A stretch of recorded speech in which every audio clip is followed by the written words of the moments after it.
All right, what up, dudes? We are live with another Pangburn Hangout.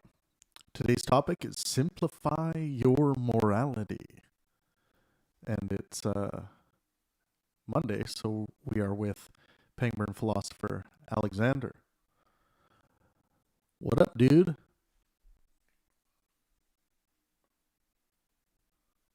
He may not be ready.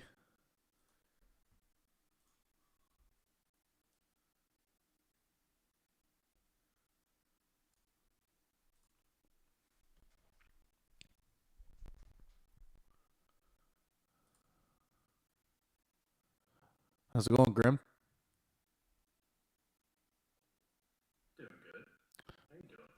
Doing good. It's a beautiful day here in Vancouver, BC.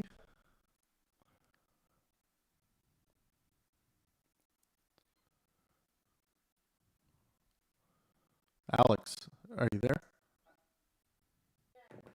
I'm here. Sorry. Yeah, no worries. Anyway, as we're started, so I guess I'll say kind of the premise for today was just based on last week. You know, there was some good talk, and people were coming in and discussing their morals and all the great. Um, but some of it was, I think, hard to understand. Little long-winded. People were confused on terminology, and that's totally fine. Obviously, question. I was like, I wonder if people can actually distill what they think into a sentence. So that's what we're going to try to do today. Yeah, this is a really good idea. When it comes to your moral system, if you have a hard time simply stating it, uh, it's usually a pretty good indicator that you do not have a functioning moral mechanism that is dealing with uh, the core systems you're going to use to evaluate things. Like you might just be going around feeling your way through morality, which I don't think is a good idea. Yeah, and a lot of times I've heard this in various conversations on this channel, and I've done it myself in my life, I'll admit that. You know, oh, I think this, but in this case it's this, and then, you know, well, sometimes I don't know if that happens kind of thing. And sure, a lot of rules have exceptions, and I'm not going to chastise anyone for doing that. But if you have that many exceptions, there's not really a foundation.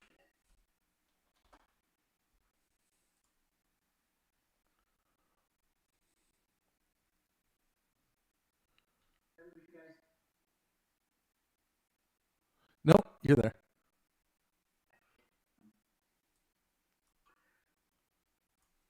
So yeah, that was kind of part of my premise too. Is that if you have to keep clarifying and making exceptions to things, then, like you said, it's not really functional, is it? Right. If you're trying to look up your list of rules as opposed to having the moral mechanism working, you're going to come up against so many different moral microcosms or real hard moral issues that you're going to try flipping through your playbook, and it's just not a good way to equip yourself in this you know moral existence we find ourselves in. And one other point I wanted to bring up, and then I want to get Grim in there too, but Bruce and someone else, I can't remember who it was, were having a really big conversation last week about how emotion plays into it, and, you know, does the moral foundation come from an emotional place, or when do the emotions factor in? I mean, I think it's a good point. I mean, they certainly are involved, but also if someone has a moral foundation and they have some other position that doesn't really fit in, but they're like, I'm just more emotionally tied to this position. That's okay. Maybe there's a flaw in doing that. But at least recognize what fits in and what doesn't. If people can do that, you know,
emerge out of a society or out of creatures trying to work together with individual morals.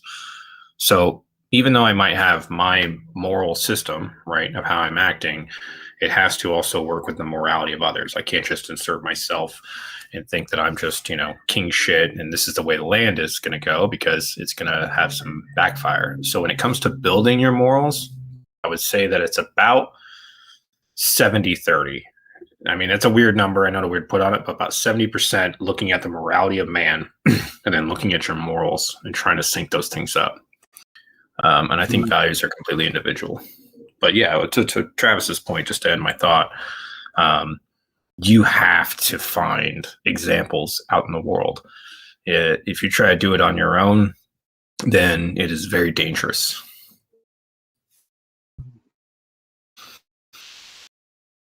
Yeah, and I think that's something that you were talking about a little bit last week too, Grim, with kind of the pragmatic value of it.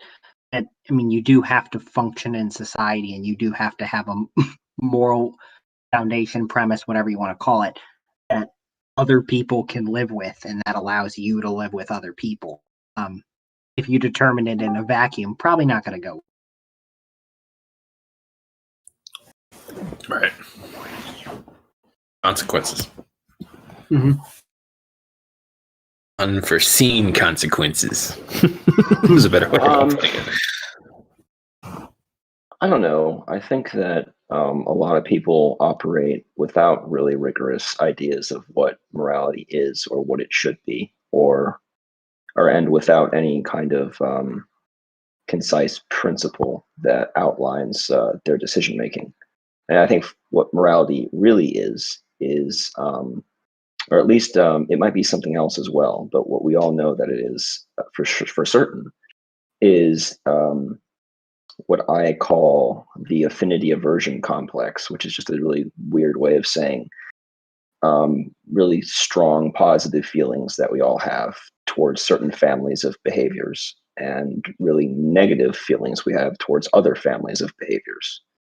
And it's essentially intuition. It's a moral intuition, which is an emotion or a chemical emotion. It might be something else as well. Like the objectivist is going to want to say that the explanation for that is some kind of, it could be a theistic explanation or a Platonic explanation, some kind of abstract object. I've heard those as well.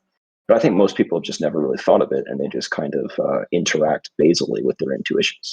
Or at least that's the case for a lot of people.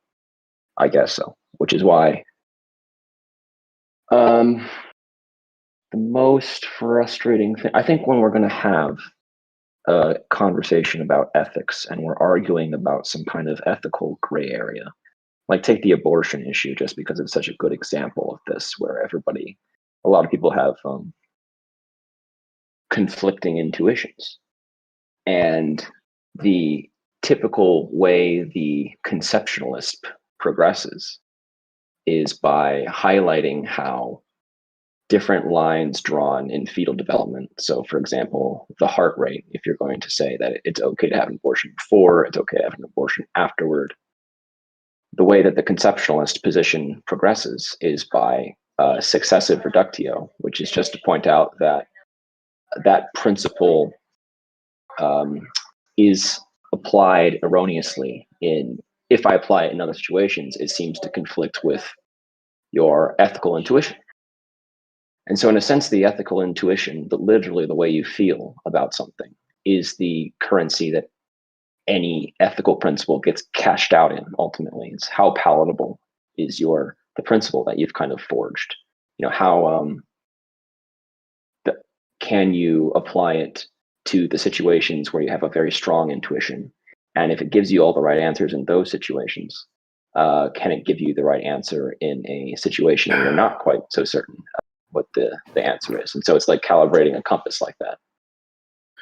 There's also another side to it, Dave, where there could be tragic or uncomfortable times for a better moral outcome. Meaning that you might have to say, okay, well, if we do something that fringes on harm, right? Like maybe we have to eliminate a certain species to save a certain species. Maybe we have to do something which seems naturally going in the opposite direction, but has a better effect long term. If we look 5, 10 years down the line, what can we do now that might be more uncomfortable? And we tend to do these things knowing that we do place a value on these things, but there's a larger value in play when it comes to a result. And we have to be careful with those, because maybe the better value is we walk half the people into the ocean so that we can feed everybody.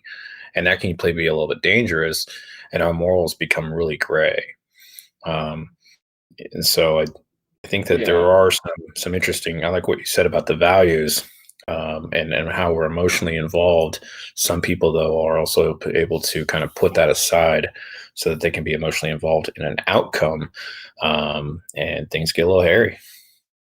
So I think what you just did was you kind of exercised the same reasoning that I was describing. So you talked about a scenario in which there was a moral dilemma, and you gave an example where sacrificing now is beneficial in the future, and it seems reasonable to do so. It's like, oh yeah, that seems right. I think it would be okay if we all suffered a little bit in the present to get these long-term benefits. That makes sense to me. You're appealing to my reasoning and my literally the way I feel about this trade-off. And then you do the same thing when you say, well, what if we just walked everybody into the ocean to solve starvation? That feels very wrong to me. And I don't really have another reason that feels wrong to me other than to make up a principle to describe why that feels wrong to me.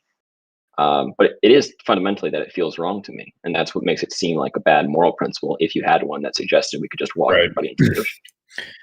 Yeah. And it's funny you kind of bring up, something like a real big moral dilemma right now for people is abortion, where, I'm very pro-life, except for the fact that when it's, under conditions where the woman's body is in danger, and now she has a decision to say, hey, maybe I should save myself, or I have a decision of whether I'm going to give birth to the kid, possibly risking my life, or I can eliminate the kid and save my life. And I think that's completely up to the host, the woman's decision.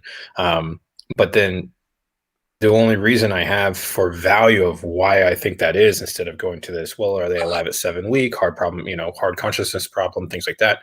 The hard problem of consciousness is because I see potential, right?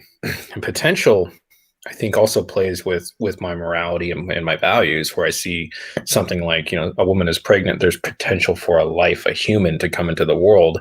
And that's why I waver on probably most people's morality and most people's values about when is a human, life, a life, and things like that when it comes to the abortion topic. And I think what you're saying right there is like that value right there is going to be individual for a lot of people, and hopefully collectively we can figure it out, but it's not a one size fits all for everybody. Yeah, but to the extent that we're trying to figure it out,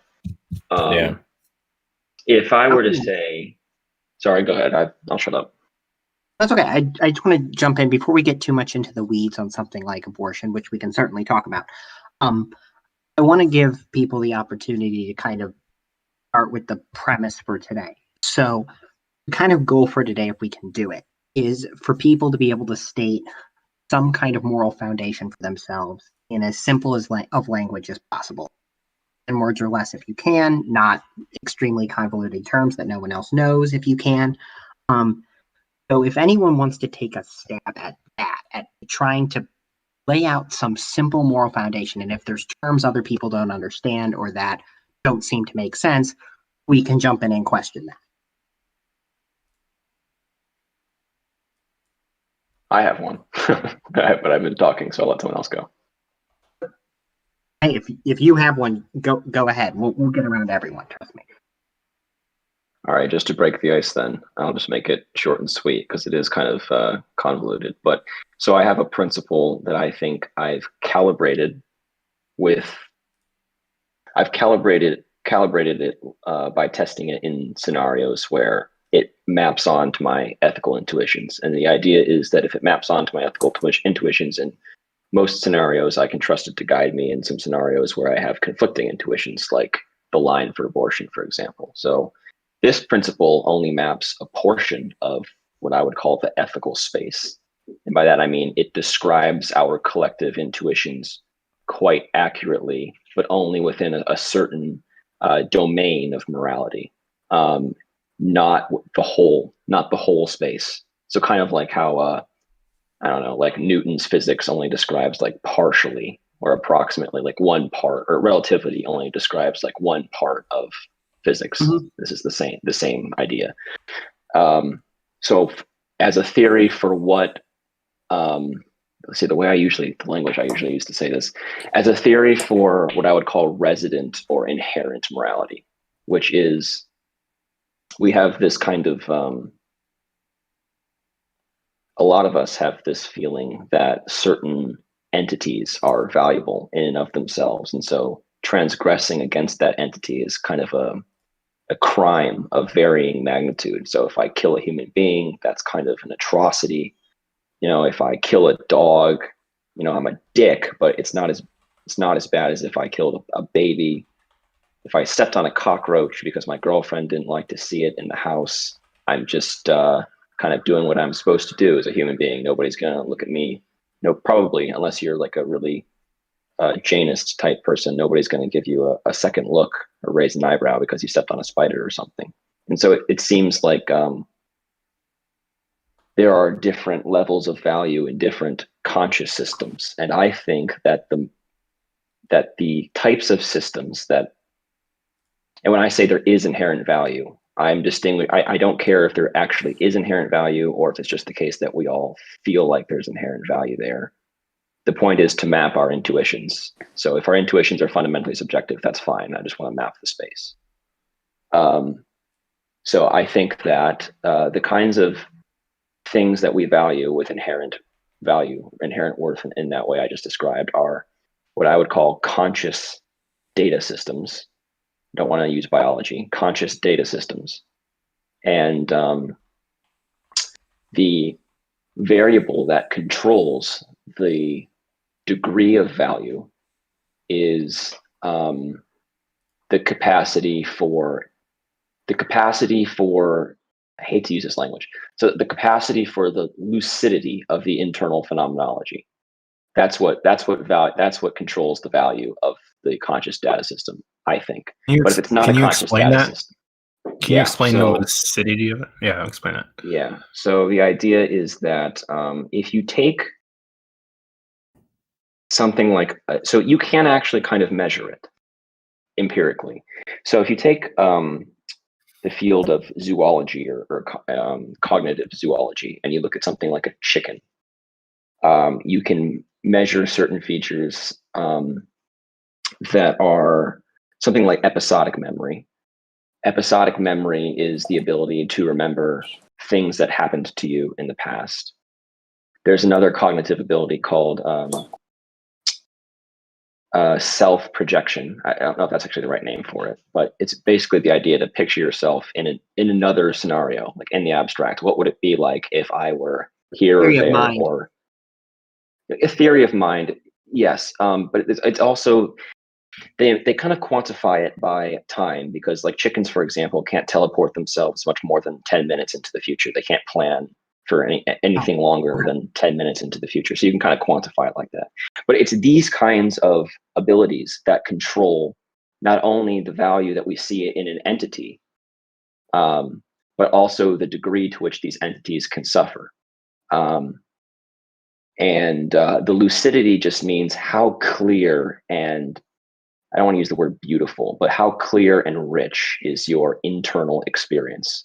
And the way that I can kind of turn it into a heuristic is something like that feeling where, you know, that you have that feeling when you have like something's on the tip of your tongue, and you know that it's in your brain, but you just can't think of it for whatever reason. You're just kind of malfunctioning. And then a second later, you think of it without any kind of external cues. It just kind of crops up in your mind, and you're like, why is my mind so foggy right now? I actually know that answer. Well, I'm just using it as an example. So the idea is that like a chicken, its internal experience is something similar to that about everything all the time, and it can never really remember very much about what it is or what it exists. So that's kind of like the spectrum um, of I would say fluidity, and you can kind of measure it empirically by looking at those kind of marker variables to answer your question.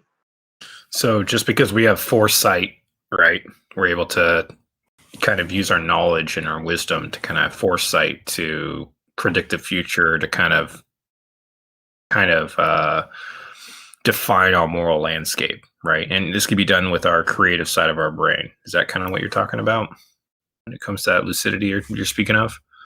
That's one part of it, and part of the reason that it's one part of it is because it controls your ability to suffer. Like take into consideration if you didn't have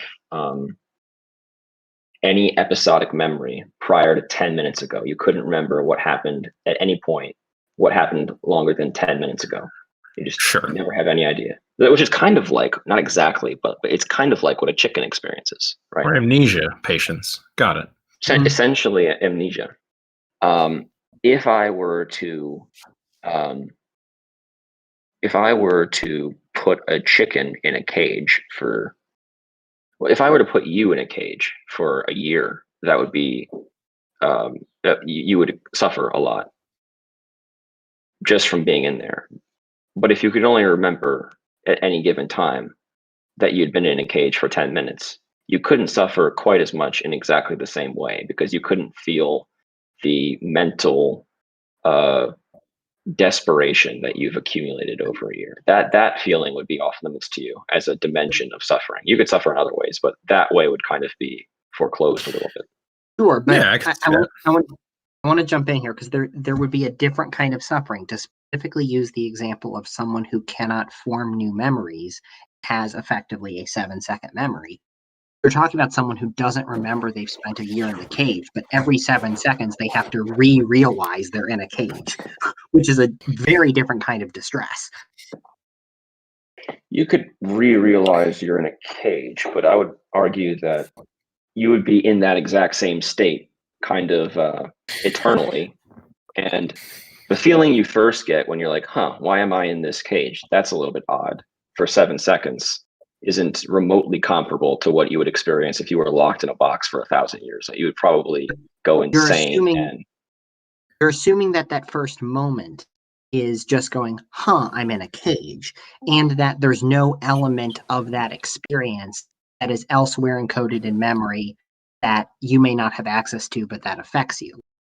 And well, that's the way I set up the example. I said if you couldn't remember anything prior to 7 minutes ago, you'd always be wondering, why have I been in this cage for 7 minutes? Those are the contours of the thought experiment.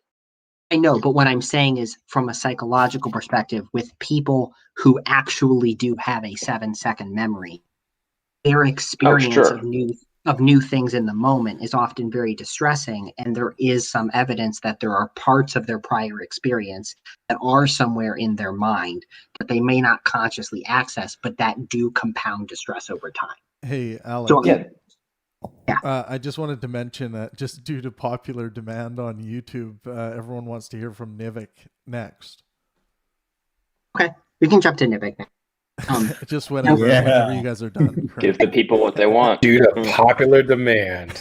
Well, I want to make sure anyone else has a chance to question Dave on his thoughts so far. I just wanted to bring up the point about how you can get compound suffering in other ways in your thought experiment.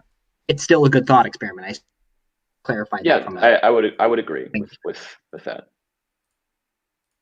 Yeah, I was wondering how you talk about it again later, but how would you navigate yourself in what's moral?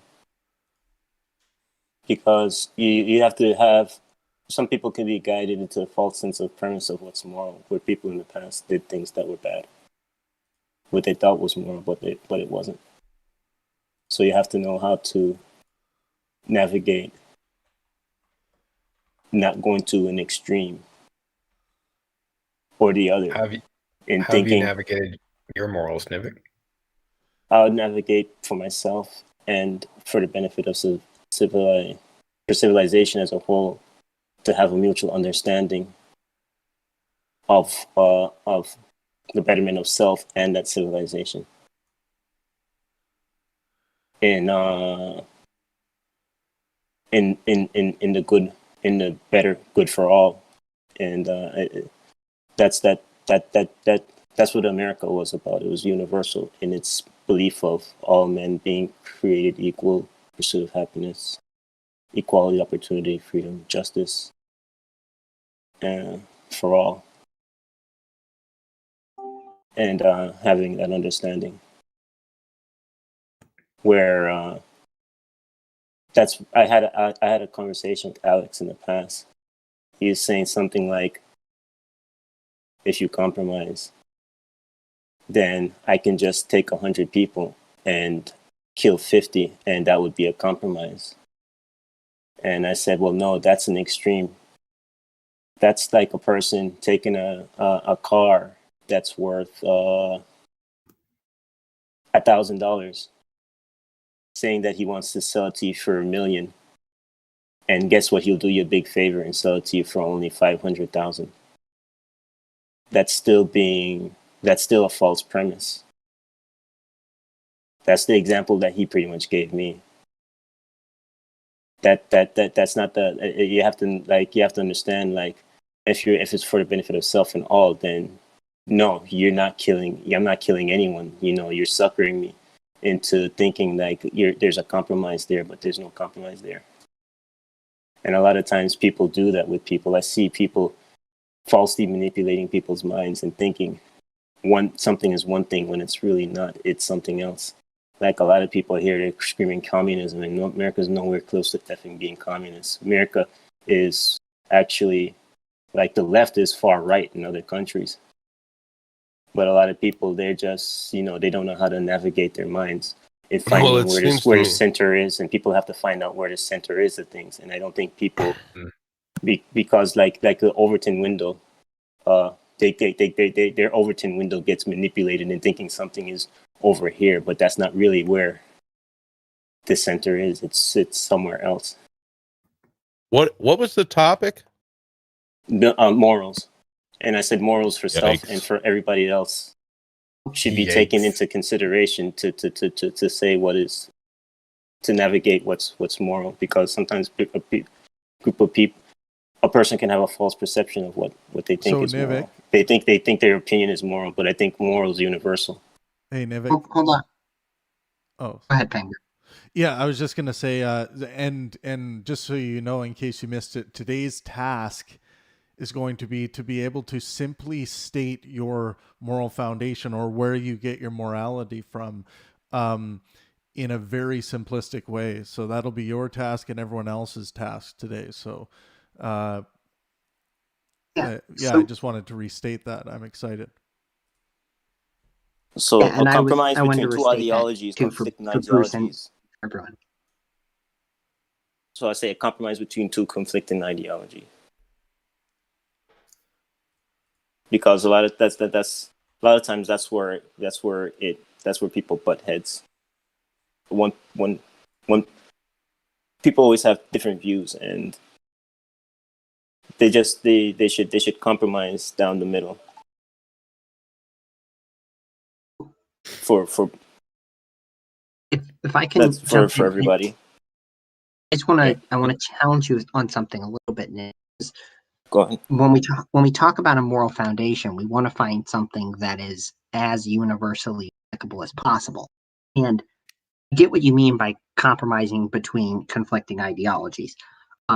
Actually, to me personally, and I don't know if other people agree, the thing you said before that, about finding mutual benefit for yourself and for civilization as a whole, that reads more to me like a moral foundation, because it has a broader scope than just compromising conflict. Yeah, within civilization, people have different views, and they should all be taken into account. It should just be my way. And take it into account in what? To evaluate whether they're garbage or not, or to say that they all have merit? Okay, I see what you're saying. Well, Yeah, I get what you're saying. Like some people just have stupid ideas. Mm-hmm. Hey, Alexander, can I say something? Just to kind of even the board for everybody. If everybody knows who Immanuel Kant is, or Hobbes, Locke, Aquinas, they've all talked about these things. And if you go to the Stanford Encyclopedia of Philosophy, they kind of say this really briefly. Everybody's morals, okay, are kind of based off their principles or rationality for satisfying one's desires. I'll say that again. Morals seem to be instrumental principles of rationality for satisfying one's desires. Now, Alexander, in your viewpoint as someone who practices psychology, what's your opinion on that? I mean, I think that's partially true. I think there's a strong level of morality that has a natural tendency in human beings. So there's over time with development, a lot of people, there are exceptions, come to the same general conclusions about certain things based on just the way human beings operate. We have things in our brain we all share that lead us to certain things. But I would say that it often gets to a point where once you're trying to establish a more nuanced morality, not just basics, people do largely base things on what they already think or their upbringing or what they what they want to be true. And I don't know if that's always the best way to do things, but I do think we have a tendency to do it. I don't know if I define morality, but Bruce, I think there's truth in it. can I respond to bad ideas? The comment. Yeah, I agree with you. If a person has a bad idea, it shouldn't be taken into account because Well, it should be taken into account. That would be extreme. That would be extreme. It should be taken, but then. Sorry, I'm eating. Because that's it should be taken and then analyzed, put against other ideas, and dismissed. And it will likely be dismissed because of its lack of utility or truth. Yeah, because when I was talking before, I was talking about an extreme. You could, if a person says something in its extreme, it's to an extreme end, then it's not really a compromise that's beneficial to self and to everyone as a whole. Well, that kind of depends on what you mean by extreme, because in some cases, extremes may be a good idea, and such as like, we will kill nobody under no circumstances, under any circumstances. I think with exception of outlier scenarios, that extreme view of preserving life, excuse me, I choked on a pork rind. Bad. Don't eat pork rinds and talk. They go in your throat and you get a little piece stuck there and it never goes away. So extreme is only applicable when you're placing against your ideas. What you're saying is extreme. See, it seems to me like you try your best to be neutral, Nivik, but that's a lie. Like, nobody is neutral. I don't care what anyone says. It's not possible. Okay, you're addressing the neutral argument. Oh, just not possible. What would be extreme to you is not extreme to others. It's not extreme universally unless you have some sort of universal foundation, which I say that I do. Well, others do not. If you're off to a far end, then it's not universal. You're not taking everybody into account. It's just off to an end that's not beneficial for everybody. Not everything's about left and right on the political spectrum. Everything is about left and right, or is that with Nivik you mean? No, that's with Nivik. With Nivik, yeah, I've heard that from Nivik all the time. I didn't say left and right. I said center. When you're in the center, you're not on the far left. You're not on the far right. So they're implied left to right or center. Moral claims have nothing to do with political ideology. You will find that people with different ideologies, different sides of the political spectrum. That's what I'm saying. You'll find people on different sides of the political spectrum might share the same moral claim. You'll Oh. find, for example, Christians on the left side of the political spectrum. You'll find Christians on the right side of the political spectrum. They are independent variables. Not in serfdom. They're not All independent, man, because you have a little bit of something in one thing, you have a little bit of another in. No. Crossover does not. Nothing's 100%. Nivik, crossover. You just said nothing. So that means you've already made a 100% claim, Nivik. You understand? That's a problem. You can't do that. Yeah. You said nothing is 100%. Is your statement 100%?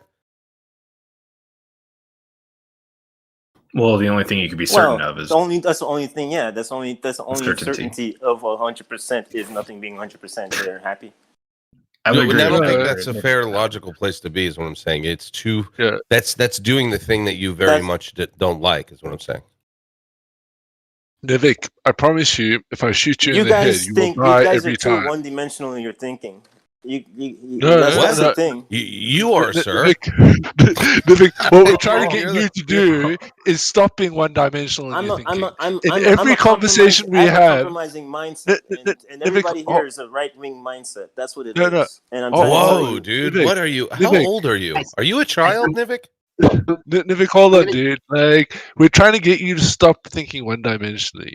Every conversation we have here, whether it's about politics or not, you always bring in people on the left, people on the right. People need to learn to compromise.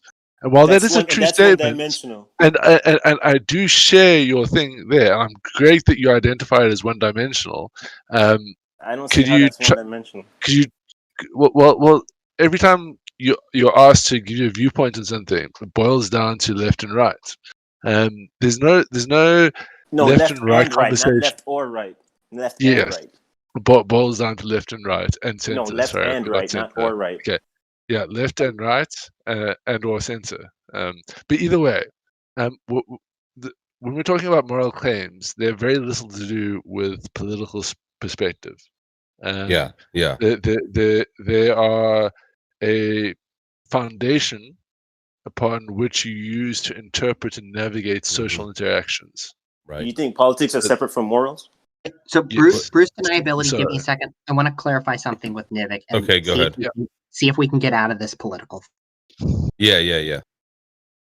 So Nivik, when you talk about compromising views, if you could clarify for us, are you just talking about in terms of the political spectrum of left and right, or are you saying to compromise all existent views on all things regardless of politics? All things. Okay. So maybe and whoever wants to do it, Bruce deniability, anybody else, let's try talking about that point, the idea of compromising all things and leave it apolitical. Because if Nivik agrees to the premise, even apolitically, then we can talk about it generally and not get into the left-right thing. Rabbit hole, I don't think any of us going to do. Yeah, I would agree.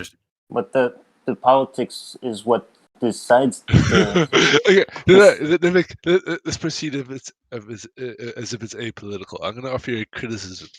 If you believe that all ideas should be put into this pool of compromisation, if I could refer to it as that, then you run into one of two problems.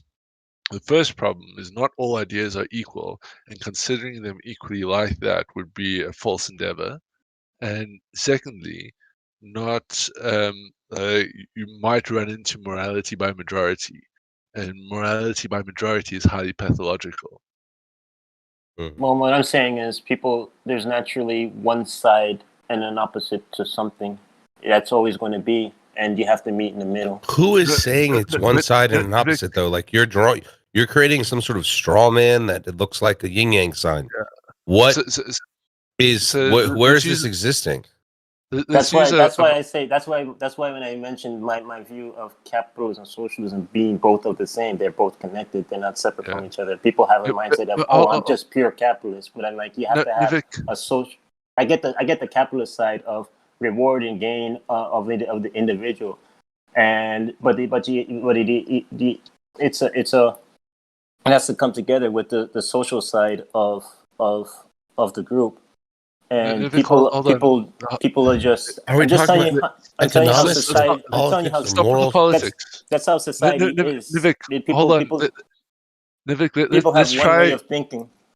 Let's try to use the best thing that No. approximates You moral have to claim address what I'm talking that you've about. Here. made. You get what No, I'm but saying, right? you're not talking about moral claims. I'm going to show you how you're not talking about moral claims. No. I right? want you to address what So- I'm saying. So What did I just everything address? What I just mentioned. Address You- what I you- just said.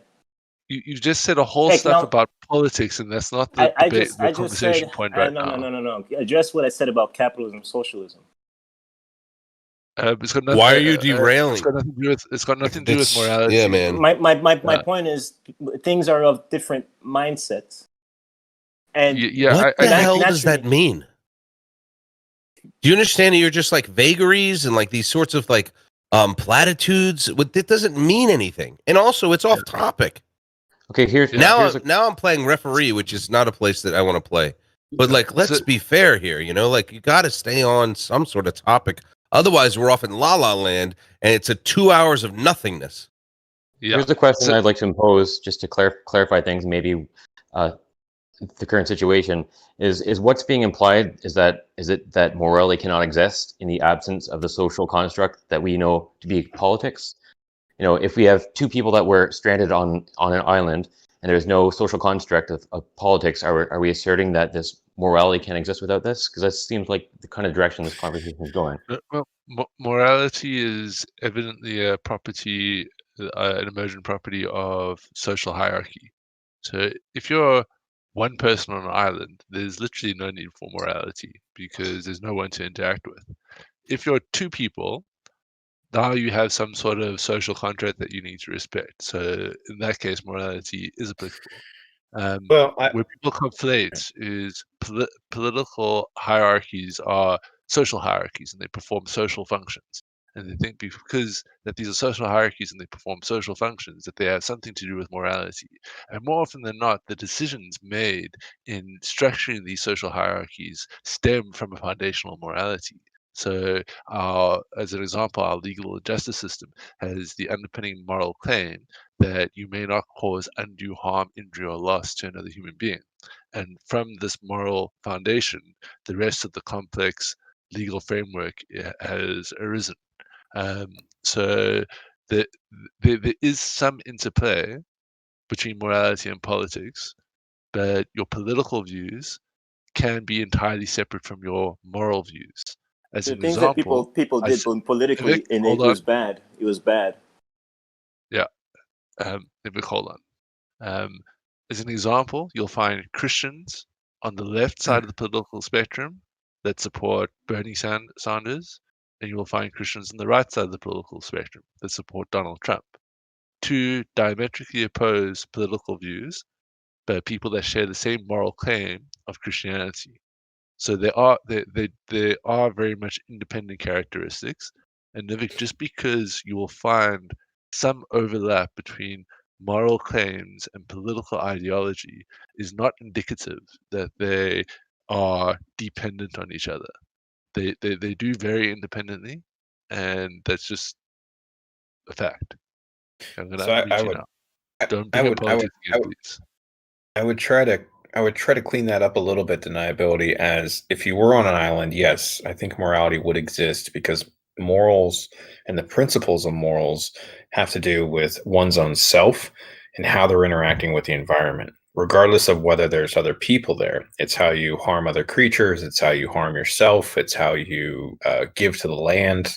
Things like that would be of moral principles to the island. But to your other point, of course, politics, I think, innately have, if politics involve people, I think there are morals that are also involved. And you can't quite separate the two. Your political viewpoint, if you're not working within your moral constructs, doesn't sound like you're a very good politician, but yes, you could be opposite of your politics because you could understand an outcome or understand something or just go along with the show, right, and not give a shit, or be bribed in American politics. So yeah, I think but to what you're saying, Politics is a very side argument. Morality on a whole about who we are as a spirit and human beings and how we act in the world, and how we interact with not just the planet but with each other on a I believe there's I can't remember, but there's like 3 ways to look at morality. It's like there's the affairs of men, there's your internal affairs, and then there's this like what should we do about like where we live and how our morals are. So you got to like equate with those 3, and then you got to design your moral system to kind of work with those. It's a very complicated subject and very complicated to get what some people would assume to be right. Yeah, because people navigate themselves through their politics in morals. Look, I disagree on the island statement. I still hold to my my analogy of if you're one person on an island and like I'm assuming like I'm in the middle of nowhere, infer no humanity ever, just you, then yeah, there is no morality because fundamentally for me, I don't know how to separate out moral claims from the propagation of society, because Well, that is my fundamental measure on how I interpret which moral claims are superior to other moral claims is how they propagate society. And if you're one person, you're not propagating shit.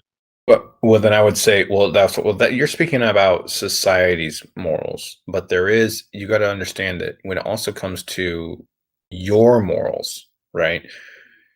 They are part of you. You can't just get rid of them. They're a part of your foundation. It's what we describe as how you act, right? And the way you act, and we describe that as your moral foundation. And so, if you look into moral principles, like I was mentioning earlier, from Immanuel Kant, Aquinas, Hobbes, like these people have literally said, "Hey, these are desires that we have and rationality that goes with them that defines these morals about how we interact with our environment. Whether people are involved also does matter, but it's how you're interacting with your environment." No, but that's the critical thing. Morality is an emergent property of society. If there's no society, there's no morality. Human morality, sure, but would you believe that there's morality amongst animals? No, I don't. Yes, That's the thing. I afford Interesting. moral acting to agents that are capable of moral choices, and I don't think animals are capable of moral choices. Therefore, I So don't consider them as moral actors. interesting. So you don't think something like chimpanzees have a type of morality about them, or have these maybe moral principles about them, about how they're treating each other and how they're treating their own selves in the world?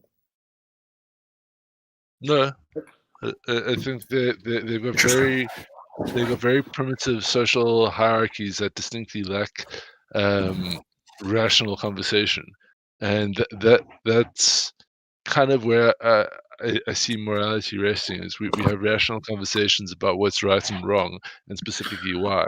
And we have those conversations because our immediate base animal interactions are not always the right moral choice. So I mean, we have an evolved disposition towards violence. We know violence to be generally morally incorrect in most cases. But we've learned that through rational conversation and debate and discussion and trial and error and like recording things and engaging with our history in a logical way. And a chimpanzee, as much as they may have a social structure and they may have things that they understand not to do or they get kicked out of the troop, and they understand that if they do things, the troop's going to like them more for it. As much as that may be true, there's little evidence of any sort of rational engagements with their past selves to better their future selves in any sort of substantial way. I mean, I know chimpanzees display delayed gratification on some level, but you need to demonstrate to me that they're capable of considering their past actions and then using that to inform their future actions.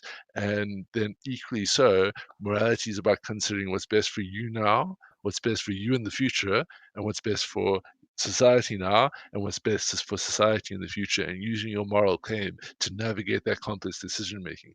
And I just don't think animals are capable of that, and that's why I don't afford them moral consideration because they can't make moral actions. I think animals, for the most part, are automatons. They respond to their environments and base needs and satisfy those, and that's about it. I don't think so, actually. What if we brought you a human who can give any moral consideration and a human who is disabled? Do you still hold him? Do you still give him moral consideration, or you treat him like animals because he can't really think rationally, doesn't have the cognitive capacity like we do?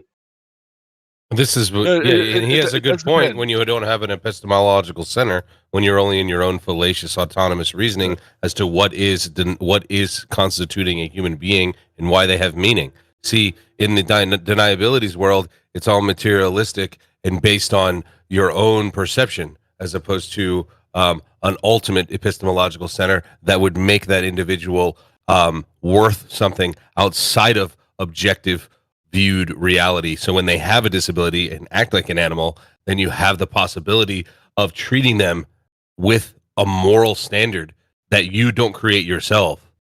You see? So just because I don't afford animals moral consideration doesn't mean I don't treat them morally.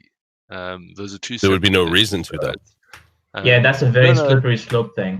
Yep. No, not really, because I don't expect a moral action out of an animal, but I'm not going to go commit harm pursuant to my own moral claim of not of choosing actions that propagate the least harm.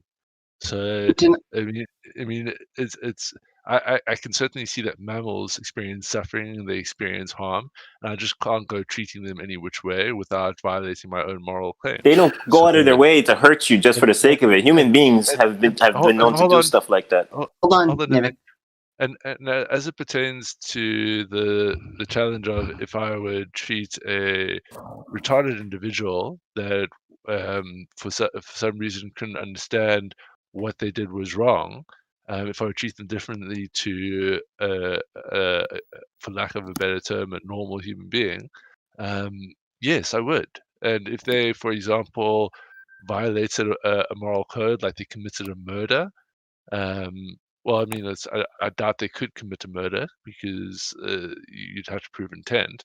But let's just say that they for some reason got behind the wheel of a car and thought it'd be fun to drive into a person, not understanding that they would kill them like that. I'd find it hard to throw that sort of person in jail and say you're a murderer and you should be held responsible for your incorrect moral actions, because they're not capable of being moral actors, I would argue. And I mean, it's not to say that we do nothing with those. If someone does that, I mean, there obviously needs to be some sort of intervention, maybe institutionalization in a space that they can't continue to harm people because they don't understand that they're harming people. But yeah, if someone is sufficiently low on the IQ scale and literally does not have the capability to understand what they're doing is wrong, I find it a hard push to justify punishing such an individual, because I don't afford the moral consideration, because they're not moral actors. How would you define an immoral act from an animal? So let me help define that too, Nivik, because I kind of want to talk to deniability. It's the same thing. So deniability, I just messaged you kind of where Kant is coming from when it comes to morals, and it defines things as a rationalizing agent. So an agent, whether it be an animal or human, that can rationalize, can have morals. Would you agree that some animals can at least rationalize? No, I wouldn't. That's why I don't afford the moral. I think that's where it's at. I understand. I understand where you're coming from. Then define rationalization then, so we can set the standard then. Grim, I just wanted to say something to your thing. I think morality is the interaction between two agents, right? However primitive the agent may be, is you should be discounted because.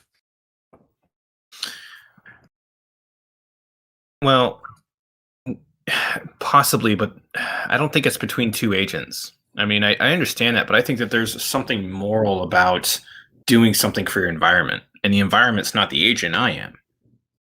No, but right? I'm trying to take care of myself, right? By taking care of the environment. What's an immoral act from an animal? This see, is it links back to your propagation, the propagation of species point, Grim. The only reason you have cause to treat your environment well is for the betterment of yourself or the betterment of your society. Deniability. What's an immoral act Or from an animal? deniability.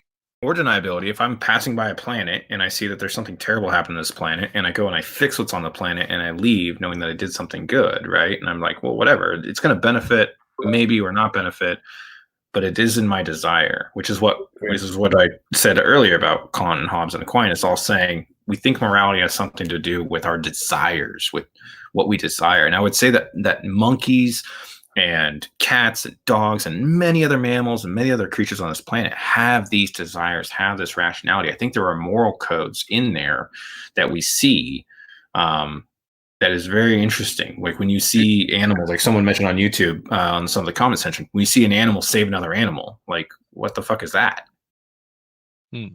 So I don't think I've ever seen it happen outside of mammals. I think there's something fundamental to mammals that allows for that, I would think. I saw a bird save a fish from drowning. Really? Deniability. I don't think I think you're trolling, but I don't. What's an immoral act from an animal? Don't they have balance within the ecosystem? I've just described to you that I don't think animals are capable of immoral acts. Like if a lion in the Kruger National Park, if the lion in Kruger National Park kills and eats a human being, we pretty much do nothing about it. But if it kills and eats a second human being, then we go, okay, it's developing a pattern of human killing, and to prevent the humans from dying, we're going to put it down. Okay, so without morals, you don't have immorality? Like, I just wanted to say, you're sort of applying human morality to animals because they do have morality. Perhaps it's primitive, but they have morality. For example, in the chimp colony, there is a sense of tribe. There's a sense of this is my clan, right? And we would protect, those who abide by the laws, whatever laws they think they have, right? And any intruder, so any interloper, perhaps another chimp would be ripped. And that's where we say, all right, I think that's where you're saying, all right, they don't have morality because they're ripping another chimp apart. But it's like, well, they do. It's just not, perhaps you can use the word superior. It's not a superior sort of humanistic morality, but there's some form of morality. I think Jordan Peterson actually cites a thing about rats, where he says that the older rat would play with the smaller rat. But the older rat would sort of I can't remember exactly, but it was really interesting. The older rat. So they let the other one win, even though they're stronger. They'll allow and that's pretty common among many primates or animals or. Oxford did a study on this as well to find morality in chimps, and they concluded that there is morality. Moderation perspective. I'm going to jump in from a moderation perspective. Yeah, go ahead, Alexander. Sorry. We are getting in the weeds a little bit, and the animal conversation is a good one to have, but the focus of the day and where we started and we were getting somewhere is on your personal morality that you follow as a human being who deals with other human beings. And your morality may involve what you do and do not do to animals, but for the purposes of this conversation, at least for the next hour or so, let's put aside if they have morals, because we are not rats. We are not chimps. Right. Well, we are chimps, but focus on... No, that's right. I would say I would differ with you, Alex. And we can debate that. But focus on your morals and challenging each other on that premise. State your own morality as simply as you can and let other people attack that rather than stating potential rat morals we know nothing about. Well, I hold human beings to be of the highest order, morally speaking. Period. For my creator. Except for Jesus. No. What? It's especially Jesus. What are you talking about? No. Well, I mean, because it's like weird to say. He didn't condone slavery. I don't know about that, man. Like he didn't condone. No, you got an interesting. So I don't know if you. Yeah, what do you mean by Jesus? From a theistic mindset too. So he thinks that morality is Jesus comes on fine by me. He's just saying. Okay. Nice. Anyways, All right. back to the topic, as Alexander said. Yeah. I was just going to throw out before I have to leave here. My moral foundation comes from an epistemological center that is ultimate and fundamental for all morality, and that's God, the triune God. So that's what holds human beings in higher regard than animals or anything else, and why I would treat an invalid or a retard or somebody that can't walk higher than an animal and deserving of the same moral principles that I hold to. What if the scriptures When you kill say- everybody? When you say derived from God, like where are you getting that from? Like talking directly to God, or like Bible, or where exactly are you? All of the above. Direct revelation, special revelation, natural revelation. Yeah, all the above. Amen. What do you mean? What So do you what mean if an it's interpreted to epistemological kill center that is everybody? ultimate? That doesn't come from my own fallacious reasoning. What didn't you? What is that? What do you mean? Doesn't come from your own fallacious reasoning? Who's to say your reasoning is fallacious? What if I have an epistemological center that comes from non-fallacious reasoning? Well, What- if what's- you what have do you mean you have an epistemological center, unless you're going, if you start saying that we're all meat bags, that somehow we have a moral compass from meat bag to meat bag, there's no reason for you to say that your standard of morality is better than theirs. I have a center. I have a foundation. If you're just saying you have a automatrons, foundation, what they if don't I have say a foundation. What's if it's interpreted to kill everybody? I mean, what if I say? What if I say that my foundation? You're not refuting. is- You're not refuting the idea that there is an ultimate. Now, if you are saying there's an ultimate, then we have a similar worldview. Well, there might be an ultimate. If there is an Okay. ultimate, maybe my epistemological center is grounded in something ultimate, but I don't necessarily know what that is. Well, that would be the first step. Okay. Well, if you're saying you've determined that there's an ultimate, It's self-evident. It's you can say it's self-evident. That doesn't mean It that is. Otherwise, you wouldn't act the way that you do. I don't think that's right. I mean, if there's no ultimate, if there's You make decisions every day and make value judgments every day. I think that we come from two different areas. Bruce comes from a theistic mindset. I think majority of non-theistic mindset people come from an evolutionary standpoint. So I would say that it comes. So just to round out the conversation, I would say it's coming from our evolutionary. Like this is what we feel is best to survive, so that almost like kind of what deniability was saying, but to the propagation of our species. But there also is some inherent system in there that is also your own pleasure drive, your own will, that wants to do things. Now, Bruce wants to say that comes from God, but they were that's bad okay. interpretations. I think it's by an the Bible evolutionary in the past. trait. There I think were it's an bad evolutionary interpretations. trait. There were bad interpretations from the Bible in the past. Well, we're not going to get into bashing Bible or what's real or what's not. But so we have morality from Bruce's standpoint, which comes from a theistic mindset, right? But like I said, a non-theistic mindset. I would say the argument, the difficulty in the evolutionary argument is that you have the same conundrum that someone like deniability brings up, in that how do you have a logical center when you're talking about other creatures? So there has to be a reason for that. Well, I would it's not say absolute like the logical Bible. center. The Bible is absolute. You have no logical center in the Bible, by it's the about- way, in any other religion. Like they Science- have been science ain't interpreted absolute. differently, and they have been developed. The foundational differently, tenets and of the and the foundational Bible was tenet is still written the by same. many other people. Like No one is talking about idea- inerrancy of the scripture at this point. Yeah, but there's we're not getting into no that. epistemological foundation as well. Like it all comes from the same conclusion. Humans thought about morality, and they come up with some reasons and arguments for certain moral foundations. There's There's no not an God in argument for this. foundation. The foundation exists a priori. So we're just talking about description here. What's your justification for the a priori then? In the same way that you operate every day and decide to make a decision. To claim that you get direct revelation from God Himself is a huge Direct, claim. It's not special, fallacious. revealed, natural revelation, and the way that you interact with other human beings. Logic is Like changed anyone for the can better. make It's those not claims absolute. and can move on, and chaos will overrule. Like you have Islam, But it you doesn't. have Buddhists, you have Hindus. It is. It People had doesn't. wars. People have People continued had to wars long time ago, like about the Christianity what? crusade and the Wars? Islam expansion. Yeah. Yeah, sure. I mean, people have had spreading wars the word with of and God. without religion at the center of that. I mean, I don't understand the argument. Religion is not In the past, there was the Black Plague, and people believed that it was the tolerance of others within society, of Jews, or xenophobia of people from somewhere else, in not thinking knowledge-wise and logically to what that problem would be, and they just started killing everybody, burning them as witches, because God was punishing them for their tolerance of their. If you're of asking their me to make of their excuses for presence. man's poor behavior, I'm not making excuses for it. So you're straw manning the position by bringing up some sort of possible issues because people hold to religion. These issues occur across the board.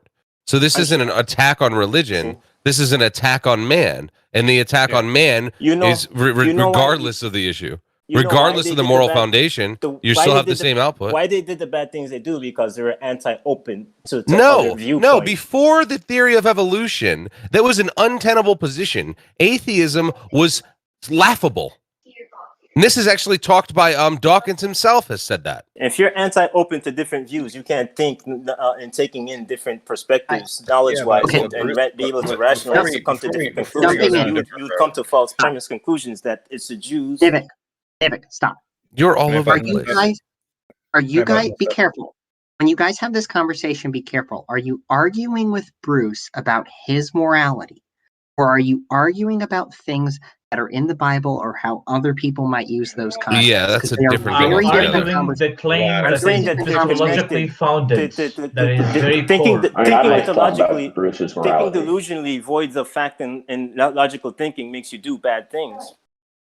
In rational, you come to false. All right, I gotta go, guys. Have fun with this. I stirred the pot. You can discuss it if you want, but if you don't have a foundation or epistemological center, you're subjected to each other's own warring positions, and it's mob rule.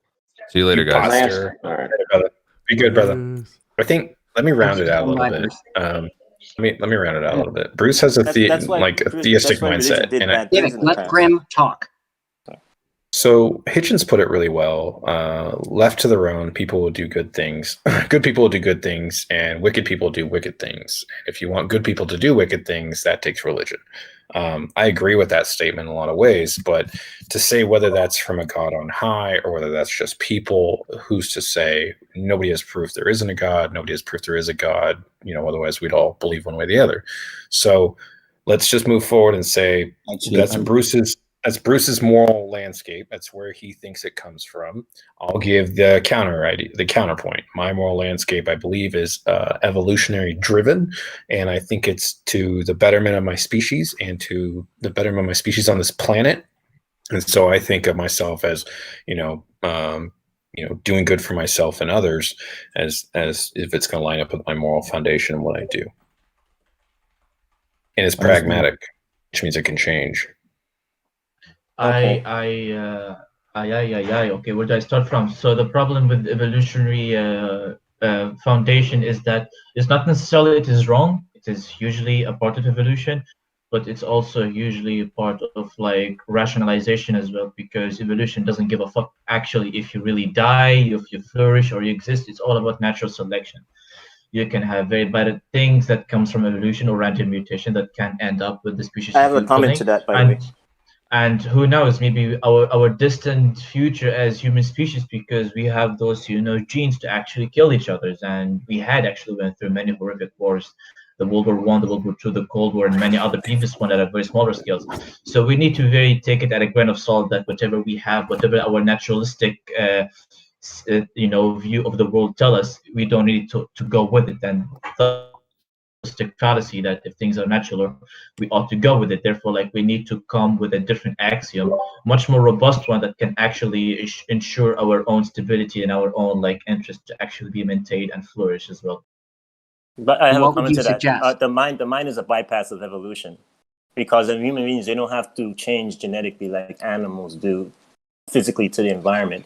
Their brain developed to think knowledge and taking information of the environment and understanding in order to think logically. The human being doesn't have to evolve physically. Their mind over matter your mind is not entirely new, Nevik.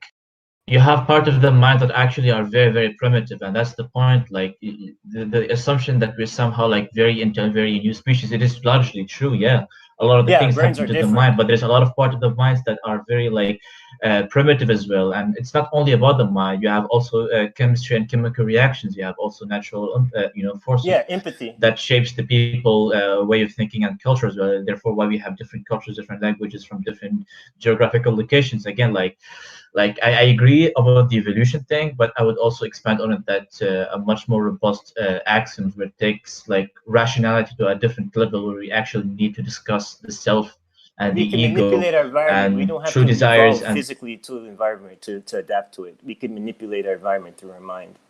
what Our I'm mind saying is basically thinking differently in itself is evolution, because different views you come to, because we have psychological evolution. We have every time we have different views is a way how to approach a problem in order to come up with more of an idea how to overcome it, to make things better for you in adapting to the situation.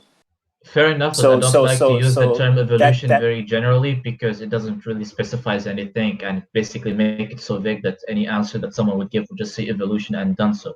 Like, yeah, we can say it's evolution, ultimately speaking, but to not actually specify the different properties and the categories within evolution, within human species, we're basically just ignoring the specificities where we may can actually focus on and expand on those aspects, where you have philosophy, the moral of philosophy, where people put like theories and axioms where they can show you that sometimes logic that may have contradictions. There are like limits of our own logical thinking. There are limits of our cognitive ability. So evolution may take us so far, but then evolution can take us any longer. So like we need to come up with more methods. And there Where are we different were in the philosophies on it. past of humanity to now is an evolution. So Zach, Not biological. How developed and how advanced we are, but not society biological. is now compared to the past. Yeah, but not biological. I'm telling you, It's you're the the same same thing, person man. as It's like the same 1,000, thing. You're 2,000 just years ago. confused on. You're just fixated on evolution as being biological. Evolution doesn't have to just be that. I agree, Zach, and therefore we need to be specific. Evolutionary change can be the mind, and how it psychology change over time, and where we have a more primitive environment in the past, and we have a more evolved one right now. Yeah, we basically talk about culture your now. moral foundation. If you're not basing things on evolution, I have absolutely no problem with that. What would your moral foundation be that you think is better? No, I am basing my moral foundation on evolution, but it's not the ultimate picture, because like the thing about so basically I would like I don't know, like if you're using the term evolution very loosely, that encompasses everything, then of course it will be evolution. But I also Can I like just quickly ask, what do you mean by your moral foundation is based on evolution? I really trying to. Yeah, what do you mean by evolution specifically? Like biological evolution, cultural? No, he's the one who said so. By me, I mean like biological evolution, like genomes, like desires, and like the hormones and everything. That it's what makes us imperatives to certain actions. Right. So your moral evolution, your moral compass is predicated on your desires. Am I getting that right? Well, not necessarily desires. There are different types of desires, in my opinion. But the idea about evolution that is constituting like the higher or better moral axioms. What I'm saying is that you, as a human being, you're no different from like a human being 3,000 years ago. Like you can take a baby from 3,000 years ago and put them in New York, and he will grow up to be a New Yorker. Maybe there will be some different, phenotype features, but he would actually have like a modern culture, like a robust moral system. What I'm arguing is the reason why we have advanced in moral systems is not by evolution only; it's by actually rationalizing things and self-introspection and self-reflecting and understanding why do we desire things and what are the desires, and are there desires that are truly meaningful, objectively good to us, or is it ultimately subjective? And all those the questions that are very like philosophically independent, and I don't know how evolution can give you an answer. I get what you're saying. You're talking about natural things like empathy of natural evolution and people having that, and it prolonging humanity for self-preservation over time, and then you have the other part of the mind and thinking knowledge-wise and logic-wise in identifying a problem and overcoming it. That's my concern. That's my concern with religion. You keep using logic a lot. What if it follows logically that I murder you so my life would be better because I'm envious of you and I can't seem to live with that because you're sort of a judge of my character. And so therefore it follows logically that I should murder you. How about that? You use a lot of... I mean, if you're going to kill me to better yourself in civilization, I guess I have it coming then. I would still fight back, but I wouldn't. It would be cool, but I could completely understand. Don't have it coming. It's all on me. It's not on you at all. Your success. If it's for that person in the civilization, yeah, I have it coming. I could understand you killing me. So let me help out a little bit. Evolution is a very slow, arduous process that takes a very long time to notice change. So I would say that I am here as a product of evolution. My morality is possibly also a product of evolution, but the way that my morality is defined, how I interact, like I said, there's a few principles with it, but how I interact with the environment, how I interact with myself, how I interact with other human beings, and those things are defined really not so much by evolution, even though that might be a background situation, but that's almost like saying, I do these things because I'm made of stardust. Okay, but it really doesn't. We're talking more about in real time, how can I adjust those things given maybe certain knowledge? Maybe I find out that, shaking hands with somebody and saying hello is really not appropriate to do in certain cases, or we find out it's a huge hygiene issue or some other, system comes about that we just realize it's really not good to do that. My judgment and how I interact with people and how I say things and how I do things could shift given new information. That is interesting to me when we're talking about not so much where I came from, but like how I'm acting today. When I say my morality is pragmatic, which means that if you give me a new piece of information today, regardless of how I evolved to get here, I have the ability to switch and shift it so that I can work better in those desires of my own and possibly help me succeed the goals that I have in my mind, which is like living longer, being a good person, being more charitable, to help other people, things like that. And so I'd like to see if we can shift the conversation not from an evolutionary standpoint, but to a more pragmatic standpoint of, is your morality able to shift and move? How so? And how would you define it moving forward? Yeah, I agree with you.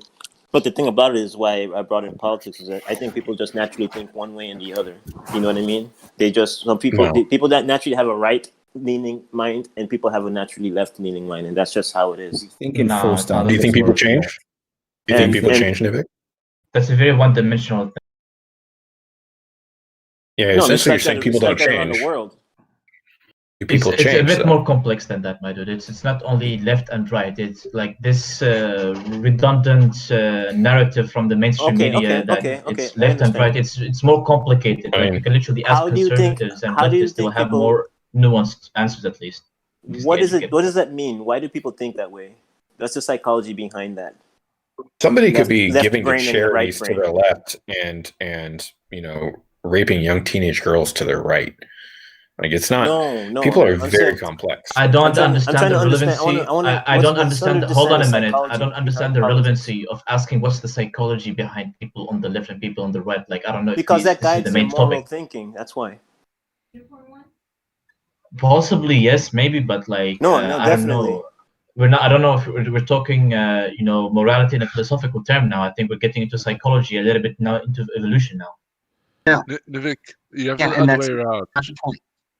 Yeah, Nivik, a moral foundation informs everything else. Nothing like that's why it's called a foundation. It's like at the base. It's how you make like decisions going forward.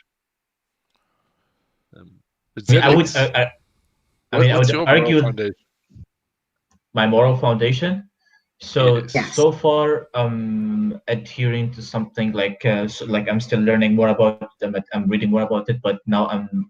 Do you know something called the threshold deontology? No. Sorry, could you say that again? I missed what it was. Threshold deontology. Threshold deontology? Yeah. Ontology? On what ontology? Deontology. No, yeah. Mm-hmm. Okay.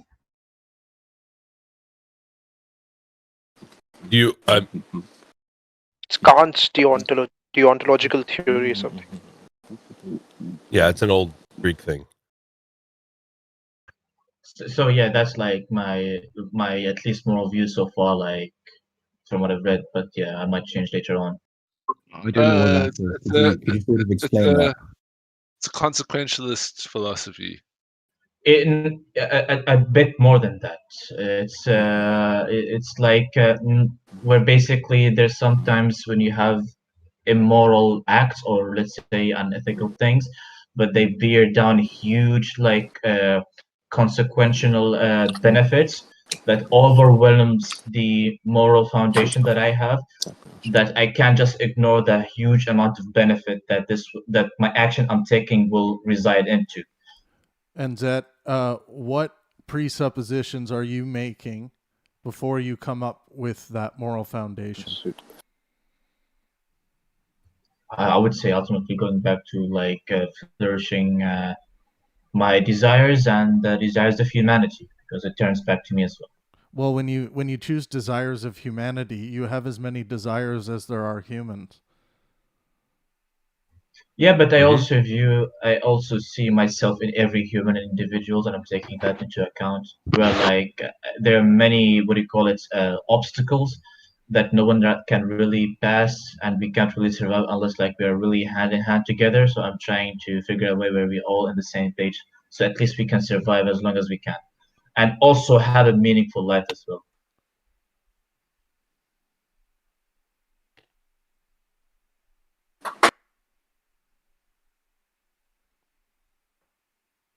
Well, all of that requires presuppositions. Yeah, I agree. Just at the Okay. end, like we need to propose some things, but again, like the very bottom things, I would say, like we need to live, we need to survive, we need to flourish, we need to multiply, we need to expand more, we need to make our species more resilient, more robust, and become more educated, more knowledgeable, and more powerful and more wise as well. Like all those things, I'm generally going to. Your way of going about that's different than others. So Bruce asks a good question. There's that. Why? That's your moral foundation as to why. Right. So you want to give your ought claims, but you should reflect on why you've chosen these as your specific presuppositions. Because if you want to go with, life is preferential to death and health is preferential to sickness, someone may ask, well, why do you feel that way? And I think it's perfectly sound to say, because it's what I like. Yeah, but the thing that's difficult with that is to say like what you like isn't necessarily what I like. Yes, hold on. But you guys don't. You also, don't need a presupposition also, for consequentialist theory, though. Deniability. I just let me finish one thing. So sorry, Bruce. What did you? I was saying what you like is fine, and I could say sure, but then you have no place to say like I should do that, right? You would just say that's how you feel. You ought. People have different ways of going about things. You ought to like it, even if you are in a mind disorder that is driving you towards death. Even then, though, how would you say someone ought to outside of your own? Do you see what I'm saying? Yeah. No, I'm saying it's a subjective moral systems, as far as I can tell. I disagree here a little bit. Even though Bruce would claim his is objective, I think it's still. I think what's subjective is the utility of the moral system. You see that's what I think occurs. I have something called trans-subjectivity, where basically the reason why we come up with moral axioms or like moral principles, a way we can interact within each other is principally like, at least in my view from like Hegelian perspective, is where basically we need to actually understand the other. where basically we are understanding our fellow human being because I can see myself in you and you can see myself in me, and we somehow have this fear about each other. It's as if we are similar and we do share a lot of common things. And my point is, if I don't necessarily always go with what I like, because what if what I like is something bad to me, something that will degenerate me? So what happens is that what comes with Hegelian dialect, at least as far as I can tell, is when people are sitting and conversing and debating which one is actually meaningful, which one will result in greater happiness, which one is much more productive, much more responsible, which one is will be more, will increase your life longevity. This is where we come to a much more robust, much more coherent, much more like what do you call it, as less as subjective as it can get and as close to objectivity as it can get. I don't believe about like pure subjectivity where people can believe that I can murder you, I can rape you because I think this way. I don't believe in that. People understand the life thing, but they have different ways of getting there. Yeah, and that's the bottom part. There's like, and that's where the morality is the divide comes. So Zet, when I ask for your presuppositions, these are like, the general things that are driving your morality. I would make the argument that every, whatever presuppositions yourself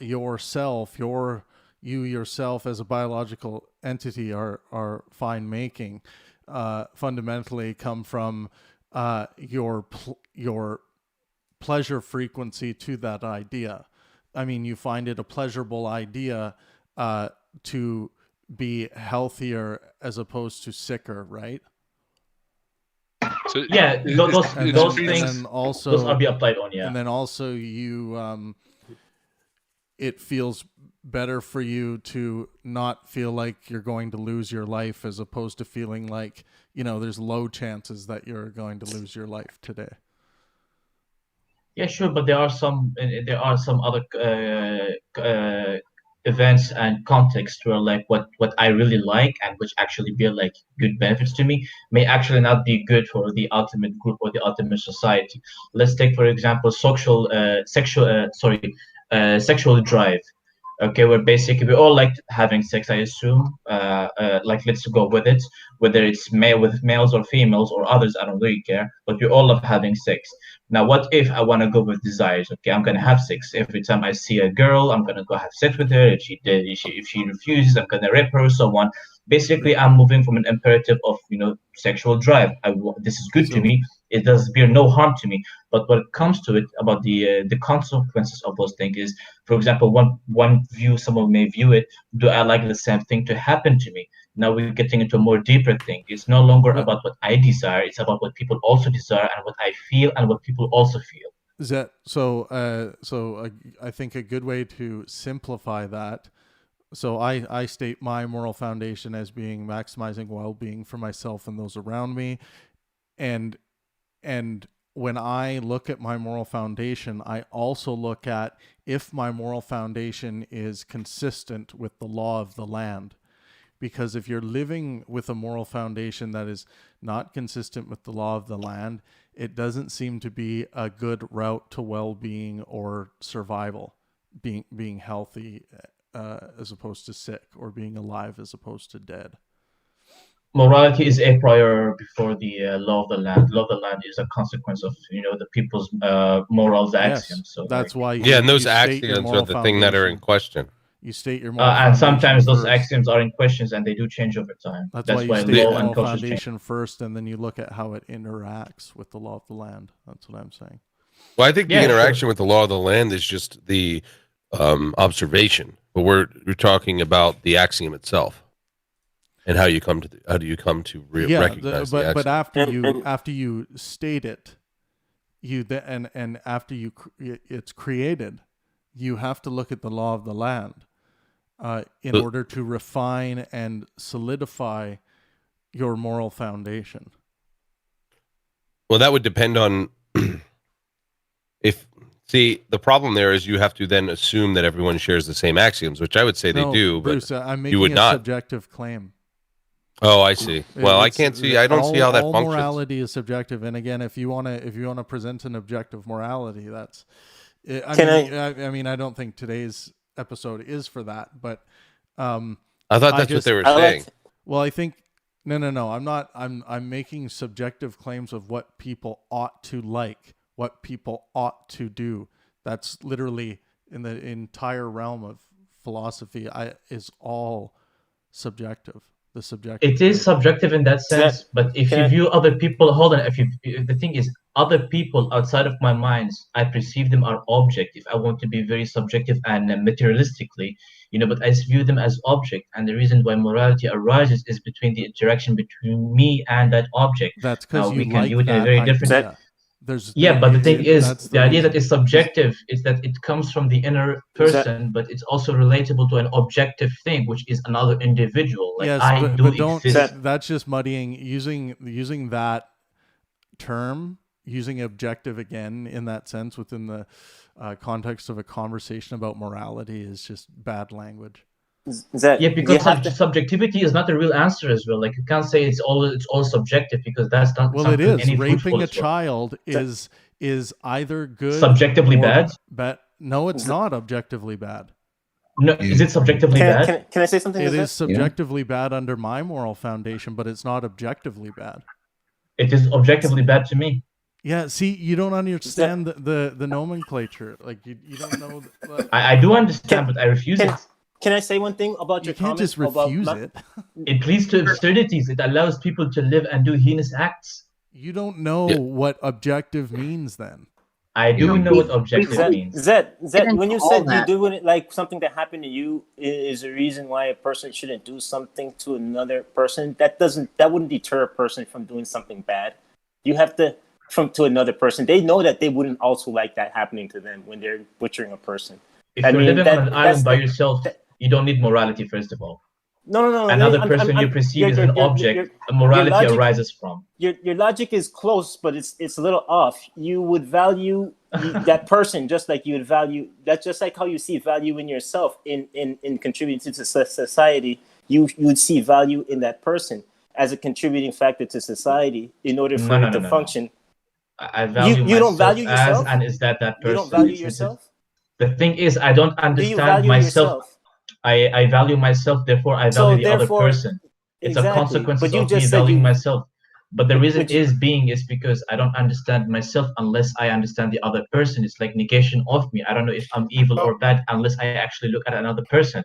Like a part of how we know the part why we know each other and the part why we know ourselves is actually not ourselves. Actually, you, Stephen, and me, Grim, and Zetman, and all of us are a collection of individuals and peoples all combined on one fucking object, one body of meat. So to say that you're somehow different and I get you. You have untrue. to have understanding with the other person in order to be on the same level of on the same page. But what you were saying before about just wouldn't like it to be done to me.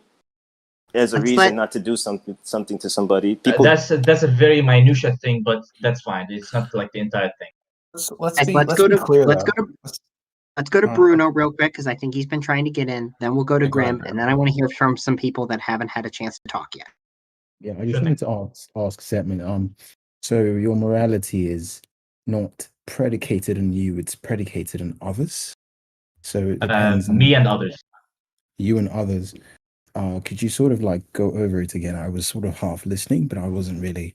You said something like interesting. When you say it again, I sort of pointed out. If you could just sort of go over that, like in a short. And let me tack on to that because it correlates right with it. So if you could expand a little bit to include my understanding is that even if you're on an island by yourself, how you take care of yourself and how you interact with the island.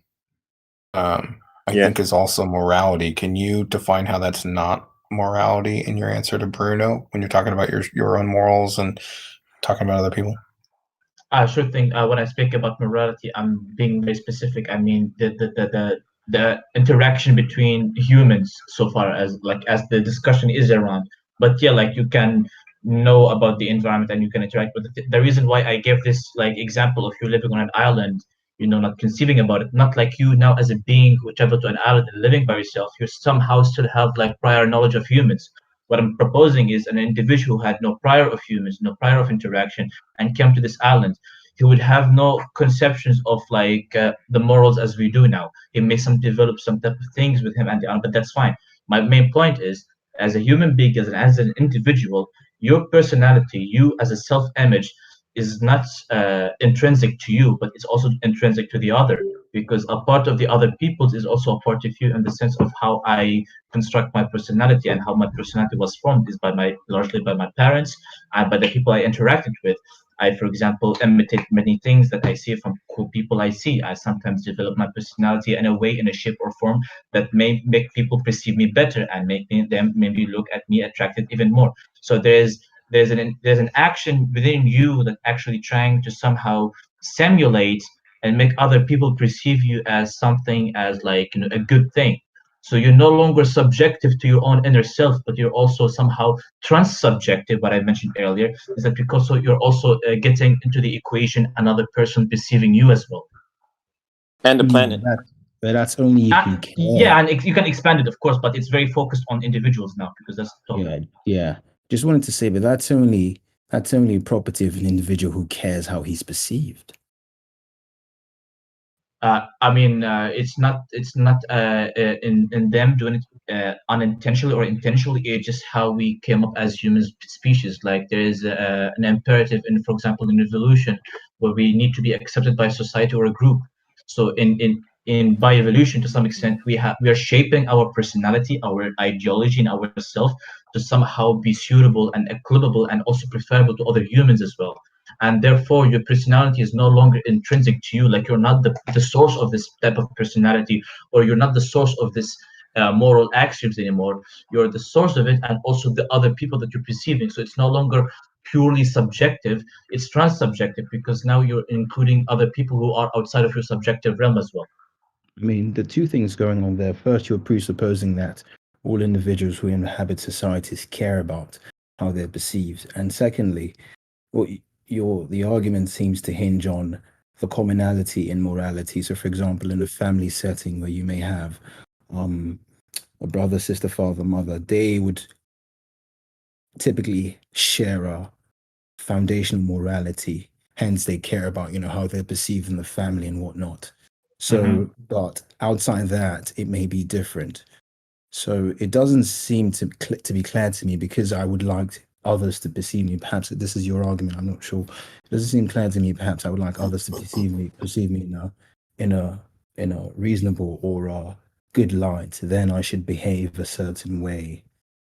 What if I don't care? Which is really most certainly the case with most people. Well, the thing is, it is fine if you don't care, but what happens if enough people don't care, and if people don't care to a very extreme position, is that you're no longer, what do you call it, moving dynamically with that said society. If you don't care enough to actually go and start stealing, or to go and actually do something that is against other people's interest, you're basically being rejected, or you're basically a person who is undesired in that said society. And that's why when I'm talking about that society who may perceive some actions as undesirable, is to actually introspect and understand your moral axioms, and to understand that you're not even the source of your moral foundations. It's also other people as well, because who you care about and who you don't care about is also largely a consequence of the society that you're living in, and the nature as well. So it's not what I'm arguing is not purely subjective. It is trans-subjective in the sense that also other people has a say on your moral axioms, whether directly or indirectly, and also the nature that you're living in. You can only have trans-subjective from subjective. You can't just have trans-subjective. You think of it like a gender. No, you can't. So ultimately, if you were to sort of reduce it to logical atoms, you would arrive at subjectivity. I don't know about that, honestly. Yeah, because think of it, because from what you're arguing, it's a conglomerate of subjectivity. And Dave actually touched on this because he's here. The last time we spoke on this, he says something about the trans-subjectivity, in the sense that you can think of it as the inhabitants of society would come to an agreement on what should be acceptable, right? And then it becomes a trans-subjective morality in some sense, which is what you're arguing for. And you're saying it's trans-subjective, and I'm saying, well, technically, even between two people as well. Even between two people, but it's still subjective in the sense that it's grounded in individual subjectivity to come into collective subjectivity. So if you were to really dig into it and really get at the foundations, you would find that it's still subjective. So I'll give you a different angle. Like, think about it as remove all prior knowledge. We are just artificial intelligence who are trying to discover a way to live, and we have basically our instinct and our genes on our hand, and that's it. What will happen is you'll have people who approach different methodologies and different conclusions to try and maximize said things. And we evolved to degrees of enough of complexity that now we're trying to get a more complex system to get certain desires more expanded upon and more effective and more efficient. What happened is now, because you're interacting with another individual, your subjectivity, because you're understanding, it's like the people need to understand that when you look at another person's eyes, there's you in them as well, and there's them in you as well, because you're a human being as them. Of course, you need to assume those things, and what is good to them, if there's to be an objectivity about goodness, it will also be good about you. So what I'm trying to say is, if there's anything as objective morality, then we need to actually try and look for it up. And if there's only subjectivity and pure subjectivity, then there's no real way for you to argue against said other ideologies that may be very destructive and self-distinguishing. And you have those throughout the history as well. Well, you can. You can. Jump in here for a second. We can come back to this idea, but we have a lot of new people, and I want to make sure. Sure, man. I talk a lot, man. I don't mind. Chance too. So we got Lebowski, which I know is just Scott. We got Bruce, Error, Flounderish. Anybody want to go?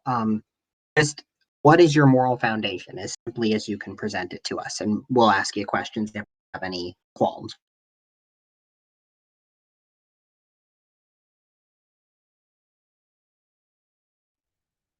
Yeah, I've been here in a bit, Alex. I'm just finishing up stuff at work, but I'll be jumping here shortly.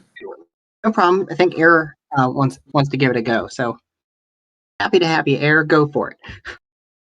So basically, you're asking what my moral foundation is, what my morals are? Yes, and like if you had to base it in like a single premise, either a single sentence or like some one idea or something, yeah, what would that be?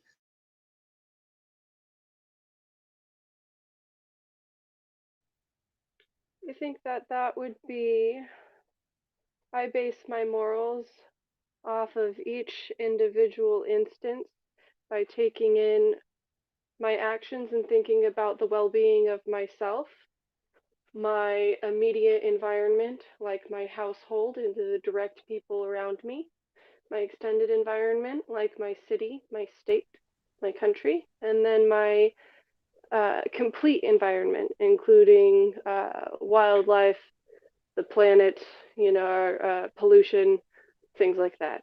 So in taking all of these things in, I think that I can only derive a moral action in any situation by considering those against also what I need to survive in that instance. That is how I base morality for each creature. Okay, so follow up to that.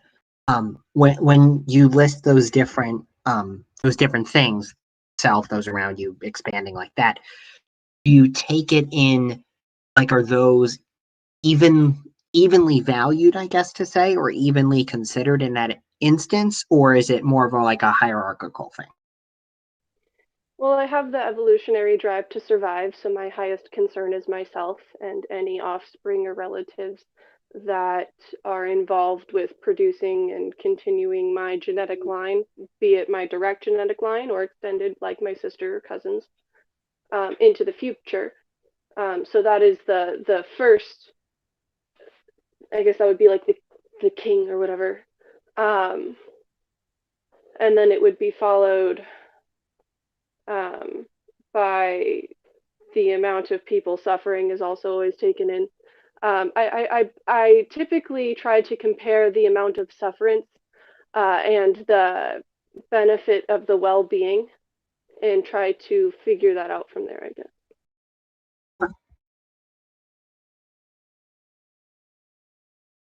Anyone else have questions, qualms, clarifications for Error about that?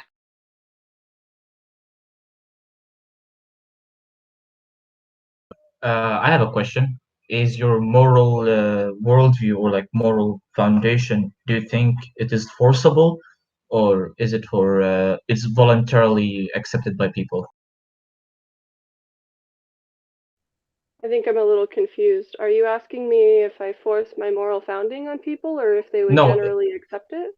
No, I mean, is it forcible? Like, is your moral view on like what is morality and how we come up with morality, is it forcible in the sense, can you make people acknowledge it and actually adhere to it, whether by using logic or emotions or like rationale, for example, or is it up to people's emotions to volunteer to it and just accept it, like by emotions? Like, maybe my question is a bit, do you understand me at least? Yeah, I can. I think I get the idea. An example would be, people come to you and say, the reason why we say this is because of God, and God is the ultimate reality of everything, and they give you many arguments for God is real, and you say, that makes sense. From a deity from a church, and I examined that, and I've derived that I've come up with a different moral set that's not that, and that's based off of observation of how I treat creatures. Their sufferance thus causes more sufferance elsewhere, which lessens the quality of well-being for everyone involved, be it humans or otherwise. And I think that it is immoral as a logical creature with the idea of precognition on action for us to intentionally inflict harm or cause sufferance when you know that you can go another way, I suppose. I'm getting lost. Maybe ask another way. This, I don't know if this is Zach's question or it's a variant of it, but would it be, I guess, where would you fall on the scale of like your moral foundation is something that, someone might believe in, they might choose to follow if they don't find whatever, versus if everyone was of, optimal logical understanding, they would eventually come to the same conclusion.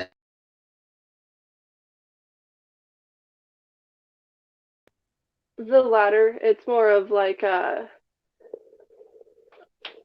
it's not a set of rules accepted because we were told to do this.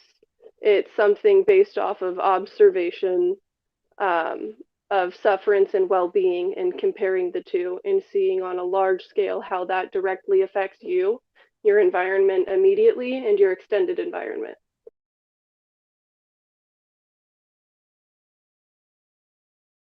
I think they're asking the way of going about it, and what do you think is the best route to help better society? Because people have different that views. wasn't my question, but go ahead. Yeah, people have different views on going about making society better. Like, I would give a context, if you allow me. Do you use the Bible or you use logic? Yeah, basically like a way for your, like, we know people have different moral views. We share some. We differ on a lot, like maybe many things. But then if you have this belief and this idea that your moral views is really, really good, and you think it will result in, for example, the betterment of all humanity in general and the flourishing of human society and the civilization after all, do you think that your moral views is equipped with the adequate,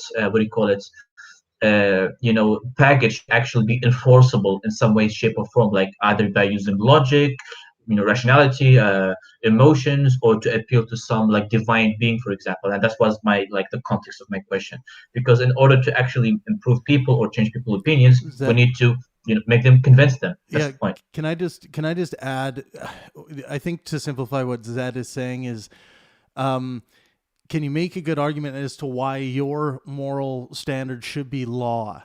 And does it come into conflict with any of the current laws that are written in the book that are enforced on people? Good. That's one. Yeah. I don't think that I would I don't think that I would enforce the idea of wanting to be considerate and extending forethought upon action to make sure that you are truly evaluating the effects of your actions on the well-being of yourself, your environment, and your extended environment, like your city, country, planet, whatever. I don't think I would write that into law, because you can't force people to desire to care.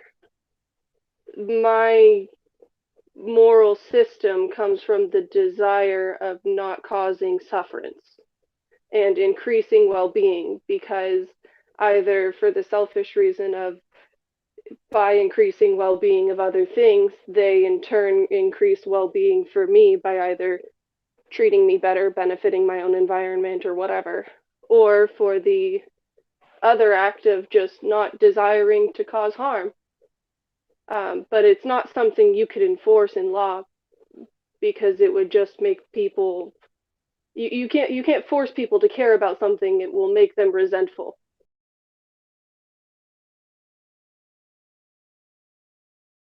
Because when you go about things that you consider is the best way, another person would see that it's not and consider you to be an immoral person.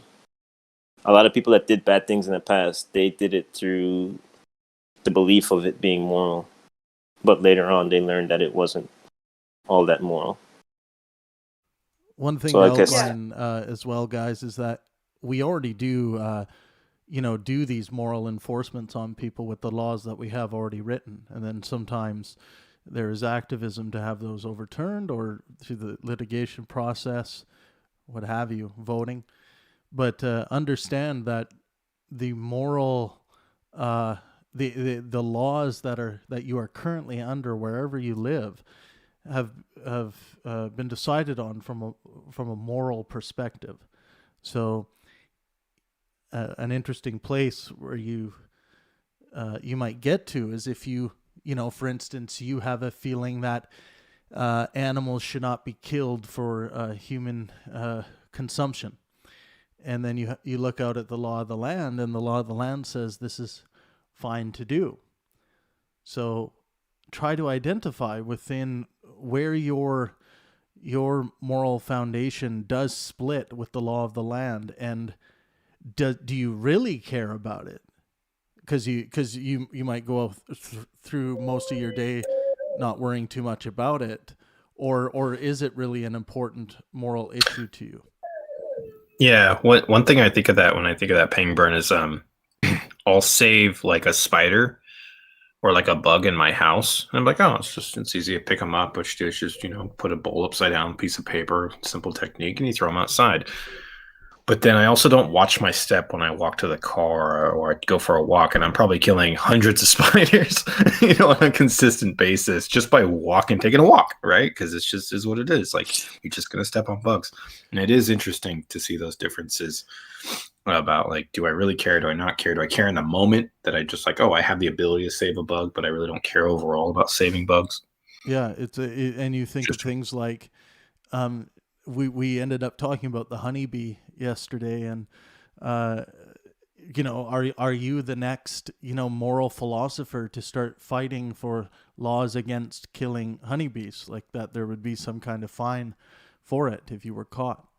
And we do have certain laws to protect certain species of certain animals, and this is why, and this gets complicated when you start having to look at the terrain, the territory in which people live in, and killing baby seals or killing seals in general may seem like this horrible moral circumstance until you realize that the human village living next to the seal dam is reliant on this hunting process. So it's important, I think, to really, and I'm glad Alexandra has went this direction today, but it's really important to boil your moral foundation down to its most simplistic form and try to understand why you feel the way you feel about certain things, and then find a really clear way to communicate that, and question and continue to question the veracity of it. And something I thought about during this conversation, and then we'll jump back into people sharing, is the way I would phrase it is that you should be able to state and defend your own morality before you try saying what anyone else's ought to. And we have a tendency to do that. We want people to believe what we believe. Totally get it. But that's part of the value of this, is you got to be able to explain others. And I mean, everyone here has done a great job of that. And there have been questions. That's all for the sake of.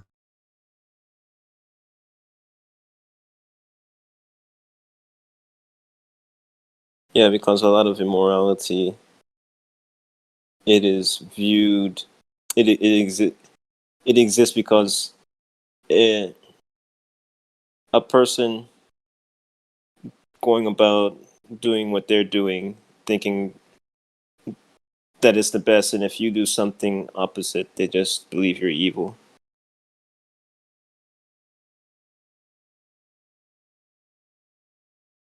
There's that, and I think the other side of it is a lot. And someone said this earlier, and I apologize, I don't know who. Might have been Grim.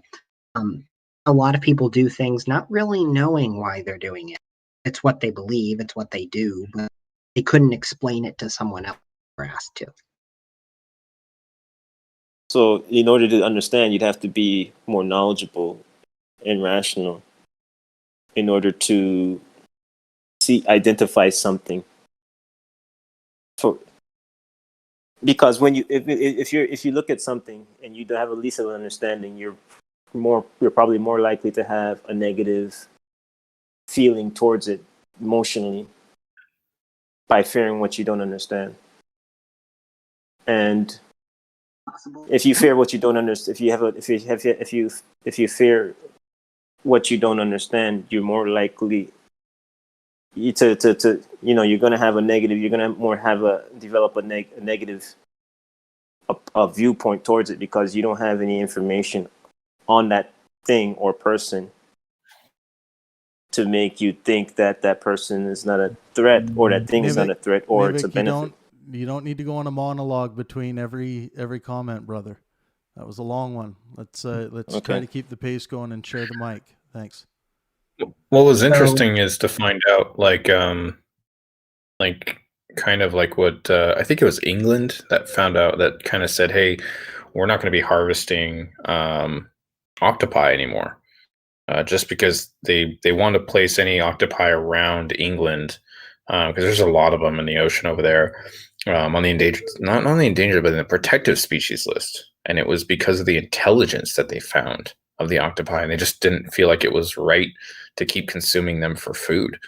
It was really interesting, but we don't do this to pigs, which pigs clearly have a large intelligence, but because they taste so fucking delicious, like, you're not going to deny people a bacon, so you're just not going to do it. It's a hard moral dilemma when we think about the rationality of another creature, and that it clearly has emotions and it clearly has a thought process, but then we really like the taste of bacon, and so we rationally kind of get over that hump.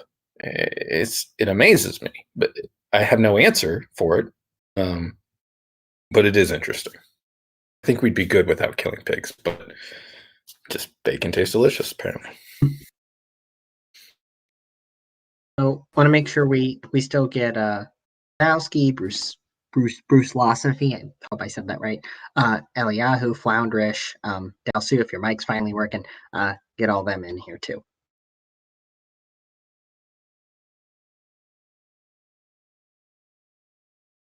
Your mic is unmuted, so I take it you're ready to say something. Should I say so? Okay. So I actually don't understand this concept of moral foundation, and I'm still trying to understand how exactly this moral foundation is. But I'll still give my try to maybe This maybe this is a correct moral foundation to put in front of everyone. So if I say that avoidance of interferences with individuals to minimize the chances of moral wrong, will that be a correct moral foundation? There's really no right and wrong. It's just if it boils down to something simple enough to understand. Can you say that again and then elaborate on maybe the second part a little bit, just so I know what you mean? What I mean is, it's about avoidance, that maximum avoidance to minimize the chances of moral wrong. So my idea here is that each individual is prone to do moral right and moral wrong, but if we avoid, we end the chances of moral wrong, like we reduce the chances of moral wrong.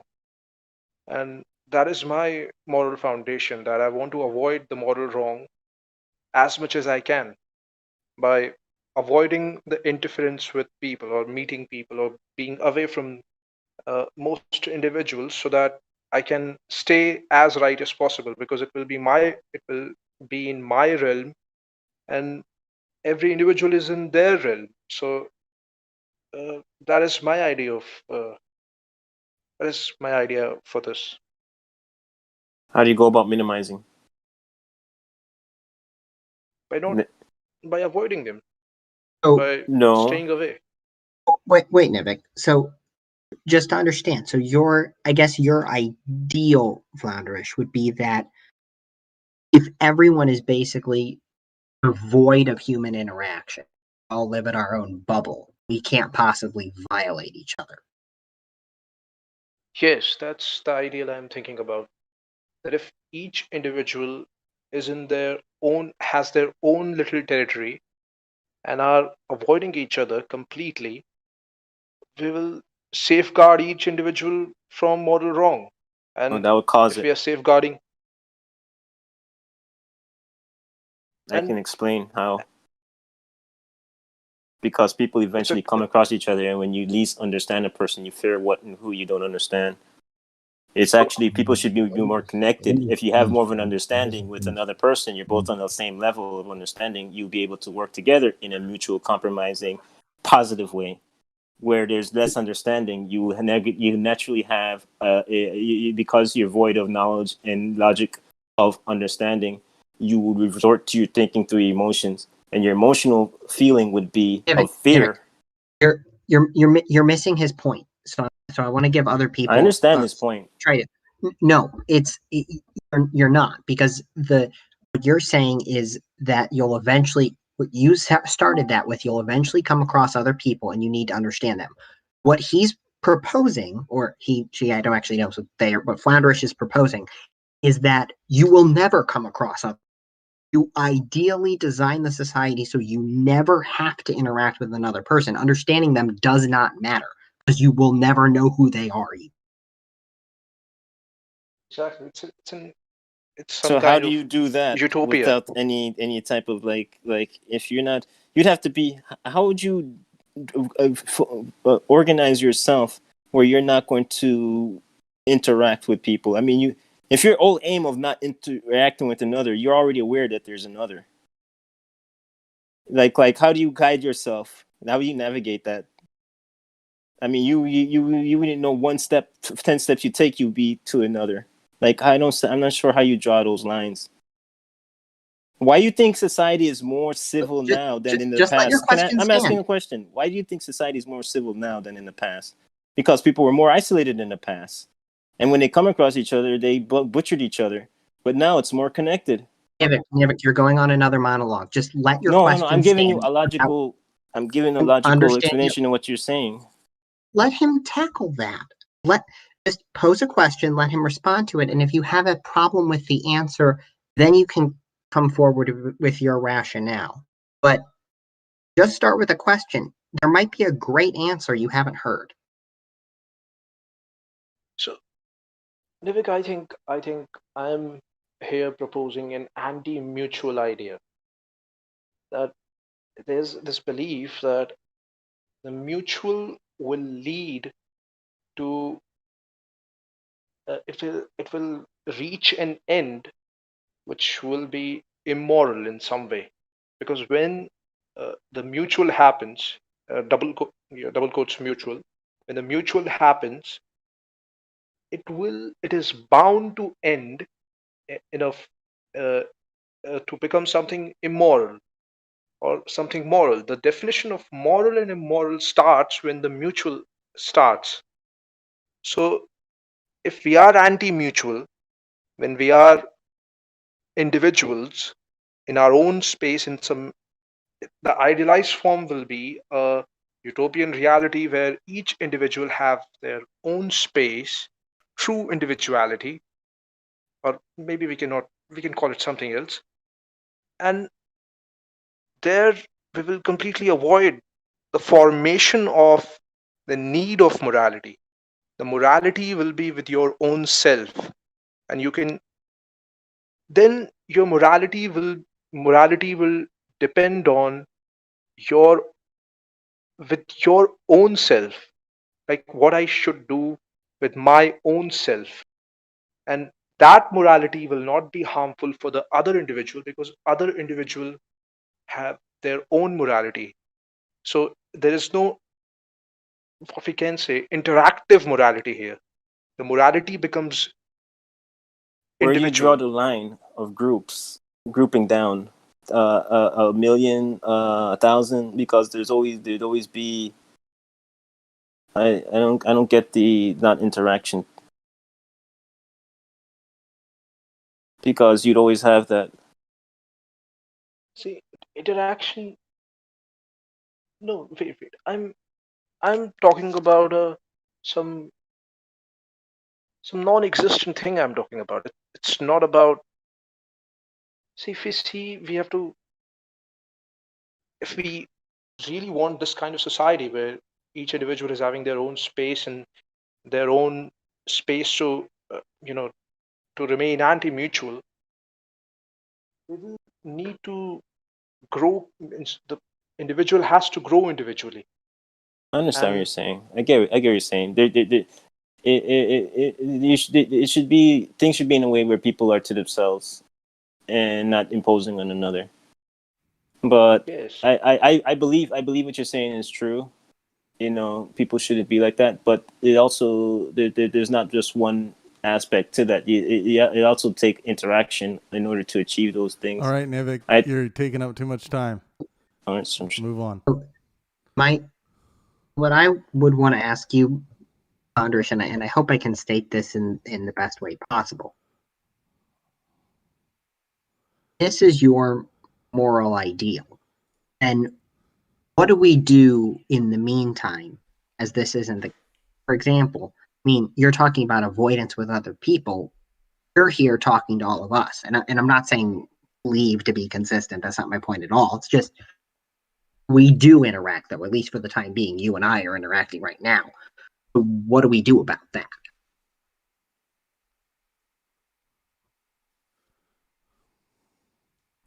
See, I am here present, and there are many individuals present in this chat room, voice chat, and we are doing some mutual stuff.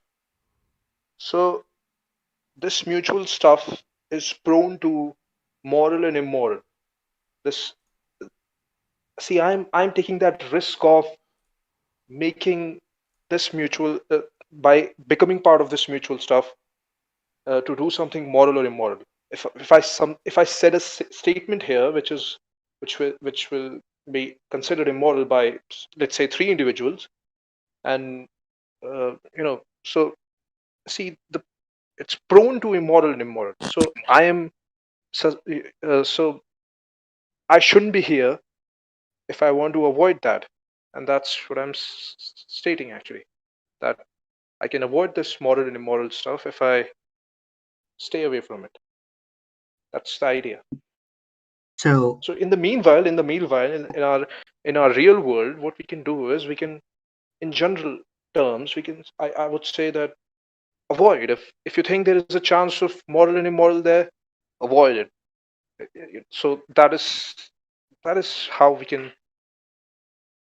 That is how I don't have a very strict or kind of moral foundation. This is just a one of the ideas.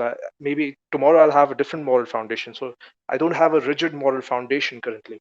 I'm still struggling with, like I said in my first statement, that I don't understand what moral foundation is, or how exactly it comes into, like, what exactly it is. So in that way, this is my current idea, that avoidance is the avoidance of interference with individuals to minimize the chances of moral wrong. Sure, and I want to give other people a chance to jump in and maybe pose some questions too. Just I'll give my final thought on it. That I see your point. I think personally, I just think it's a hard one to be consistent with. Given that Yes. talking, whether it be talking to us now or going to the grocery store, I mean, you have to violate this all the time, and that, at least for me, and I'm going to go out and say just me personally, if I followed your moral foundation, the risk is worth it. I see benefits in the world and in my own life, that the risk of possibly being immoral with someone is worth it to me, because I think there's a trade-off there. I guess that's the thing I would look at, but if anyone else has other perspectives, please jump in. I don't want to do all the talk. No, I'm just saying you'd always have a moral divide. It doesn't. I don't. No matter how much you dwindle down, you always have people who would be at each other. I don't understand it. The dwindling down. It's just you have to. I mean, you want everybody to interact with this in civilization, to reach common ground. Yes. Those and they got people who want to chemicals are impose also on there. others. In real world, we have those 4 brain chemicals. When we come together, we release some brain chemicals. We have a chemical when brain chemical releases when we feel superior to other people. So those chemicals are necessary for our survival. But uh, when the question is about being morally correct, you cannot be morally correct if you are doing any mutual thing, and that is my idea. That you have to compromise on those brain chemicals. You have to compromise on, like Alexander said, it's a trade-off.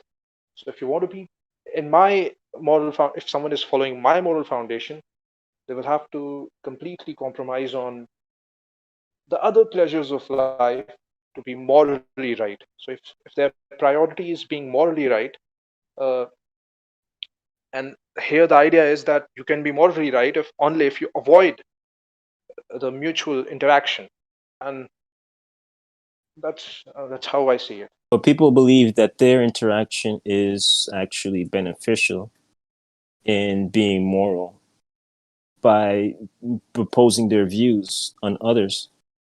Yes, it can. Because that's what I never people thought in said the that it cannot past. be They thought morally that right. because of scripture or their ideology that they're I never civilizing. said it cannot be morally right. I never said that it will always be morally wrong.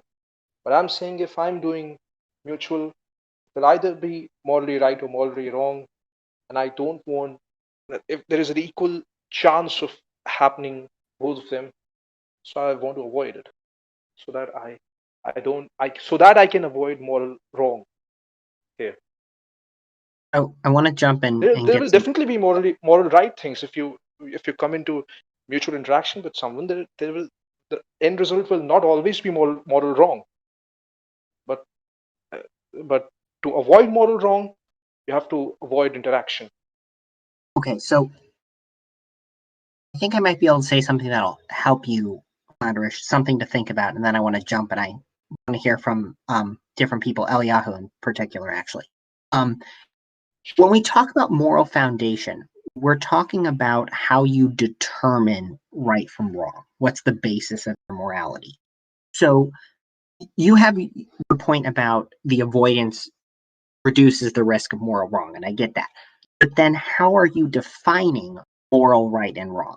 When you are in an interaction with someone and something goes morally right or morally wrong as you're using those terms, how do you define that is kind of the other piece that you got to bring in. Okay, so I've got it all wrong then. Because I'm No, defining not at some all. other You have problem. a good point. No, I'm defining some other problem. Like I'm trying to tackle with some other problem. I'm not actually tackling with the real problem. That how am I defining what is right and what is wrong? I'm saying that I want to avoid it, to not go into the right and wrong. But the actual question here is that how do I decide what is wrong and what is right? So yes, you're defining an ought that would help avoid moral wrong, which can be part of your moral foundation, that you want to avoid moral wrong. I will say the right and wrong, the definition of right and wrong will comprise mostly of conventional morality. So conventional morality, maybe it will comprise like 70% of my morality, because I cannot avoid it. I grew up in this world, and my inputs are from this world. My inputs are maybe from, see, the media I saw, the television, the same television we all have seen, the same movies, same news, same kind of, if not same, and same society we grew up in, the same right and wrong we were taught. Maybe they borrowed it from religion, but they were not actually religious. They were not imparted in religious way, but they borrowed from religion, or they were conventionally thought to be religious if they're not actually religious. So those will comprise maybe 70% of my morality, which I would like to say conventional morality. Then some of the morality, the 30%, left of, so that will be, I think, that depends on my personal experiences. They depend on what I experienced in life, and what I uh, what I started considering right or wrong on my own, other than the conventional morality. So that will take individual cases to, for like there can be million individual cases of morality, like whether you would like to eat something, whether you would like to drink something, what kind of ink you want to use, or anything, that anything can be a moral question, and there can be million questions of that sort. So those conventional, it will mainly be conventional 70%, like I said, and I cannot avoid that because I grew up in the society. It's stored in my head. I cannot, even if I try to, I cannot remove it out of my head. But the leftover portion are my experiences, and they can be very different from other people, and they too possibly are somewhere linked with the conventional morality. So whether it's objective, it can be called objective also. So I don't know. Might come back to that in a bit. I want to jump around to other people too. But thank you. But if thank you you don't for mind, Elias, thank you I'm for calling you actually out a little defining bit. the. Yeah, I can talk for a bit. Yeah, absolutely, Fondrish. And yeah, and part, I mean, you can go ahead and explain your moral foundation, Elias. Part of the reason I'm calling you out is because you had a really good follow-up to the Heinz thing. So I want to hear your perspective. Yeah, I wasn't here for the beginning of this. Did you guys already talk about the Heinz dilemma? Oh, we didn't. I just posted that in chat if people need to reference it, but we didn't talk about it out loud. Okay, so I can read it out loud if you like. For anyone that's if that's where you want to go from, otherwise just go with your own moral foundation, whatever that is, however you'd like to approach this. Well, my moral foundation generally rests on trying not to violate another person's consent. I think you can get pretty far with that because it seems to me to be logically impossible for a person to want their consent violated. So I think you can solve a lot of problems by just focusing on that. So the dilemma that you posted, it says, A woman, if anyone's listening, we're talking about this in the Pangburn text channel. A woman was on her deathbed. There was one drug that the doctors thought might save her. It was a form of radium that a druggist in the same town had recently discovered. The drug was expensive to make, but the druggist was charging 10 times what the drug cost him to produce. He paid $200 for the radium and charged $2,000 for a small dose of the drug. The sick woman's husband, Heinz, went to everyone he knew to borrow the money, but he could only get together about $1,000, which is half of what it cost.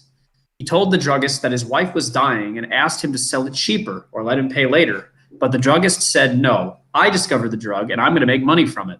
So Heinz got desperate and broke into the man's laboratory to steal the drug for his wife. Should Heinz have broken into the laboratory to steal the drug for his wife? Why or why not? If anyone has any thoughts on that, I'm curious to hear. I mean, we got some pretty varied answers for responses. We did. And to just piggyback off that real quick before people respond, in theory, necessarily, but in theory, whatever your moral foundation is, should provide you the answer. You shouldn't need to go to a lot of outside stuff to determine. I have a challenge for Eliyahu's moral foundation when appropriate. Go for it. So the violation of consent gets you pretty far. How does that come into contact with the law of the land? Do you just view those laws as immoral?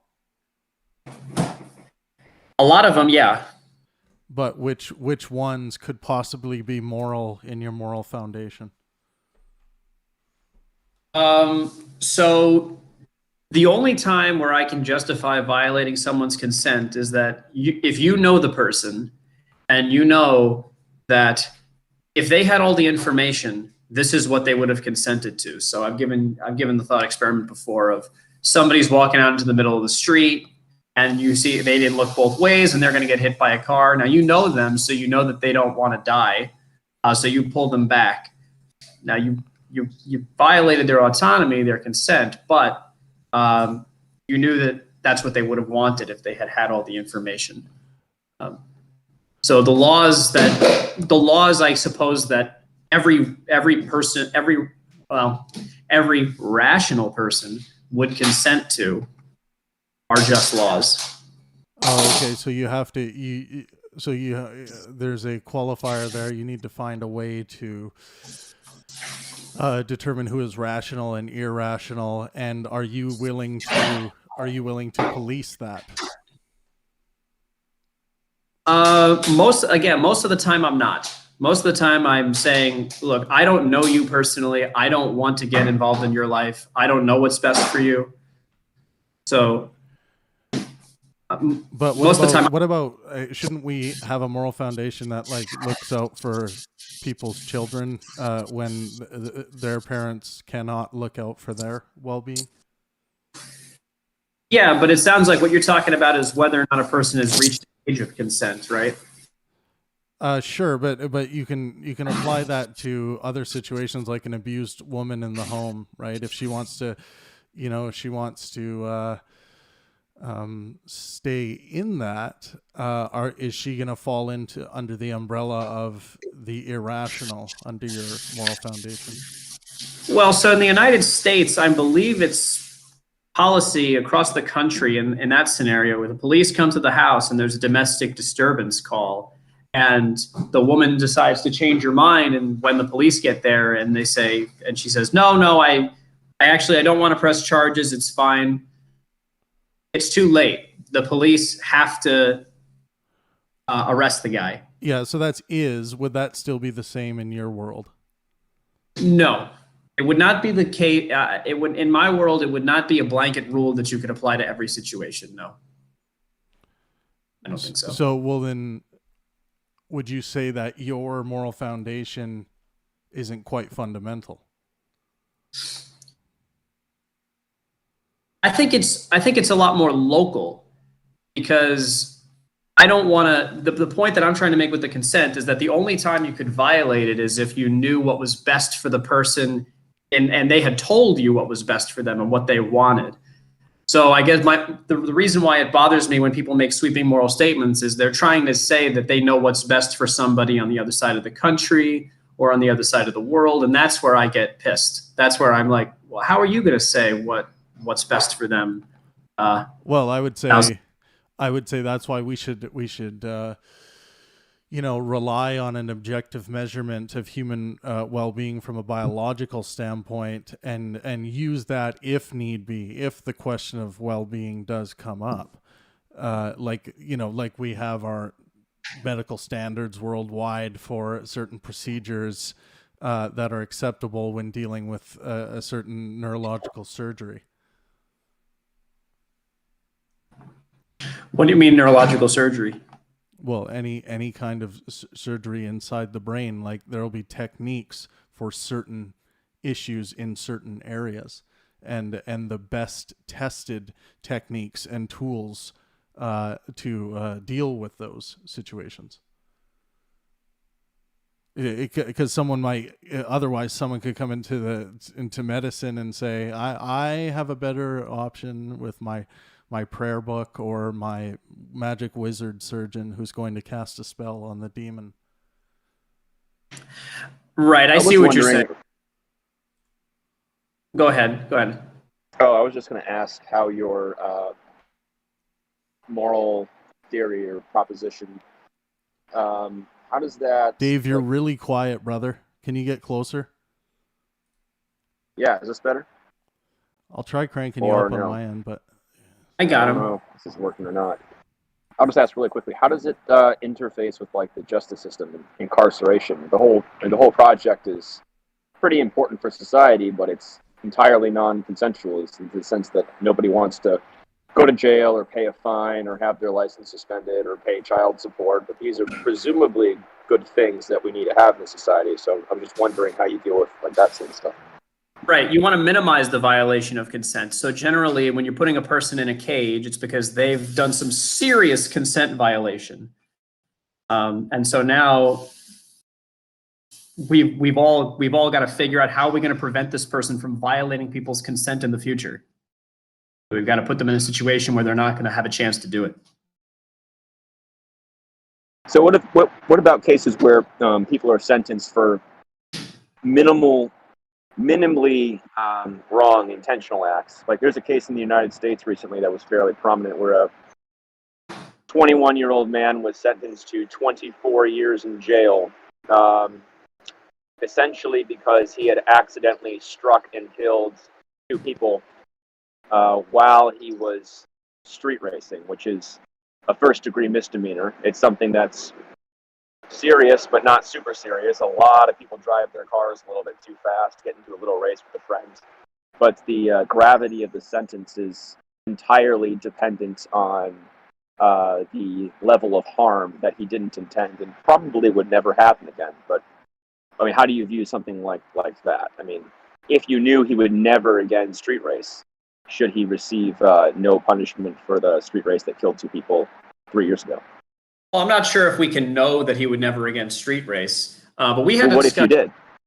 If we did, well, then you'd be God. If you knew that. Well, but this is a thought experiment. So, what if you knew that he would never again street race? Then would he not? Would there be no justification to put him in prison or? And so we actually had this discussion last week where we talked about whether or not intent matters, which I think is kind of the nub of this question. And I tend to think that even if you weren't intending to do something, like let's say you're not intending to kill someone in that case. I guess the guy was not intending to kill someone, but he's behaving in a way that he knows reasonably well that he could run that serious risk of killing somebody. I don't see much of a difference between those two things, whether he intended to do it or not. Well, I think there's a huge difference. I mean, if somebody is willfully malicious and intending to kill people, that's a far more dangerous person than somebody who's just really stupid and reckless. I mean, reckless people, yeah, they're dangerous. They're less dangerous. I'd rather live with reckless people than people who are actually out to willfully kill people. Yeah, well, I mean, we talked about, we talked about this before. Again, somebody who's driving under the influence and they happen to kill someone. I don't sympathize with them for saying, well, but they didn't intend to do it. It just, I don't know. It doesn't seem to interest me. I about a granny that accidentally kills the exact same people? She wasn't racing. She didn't see her glasses. Like she had night vision or something, but accidentally killed two people, the exact same two people, the exact same time. But it was a little granny and not somebody street racing.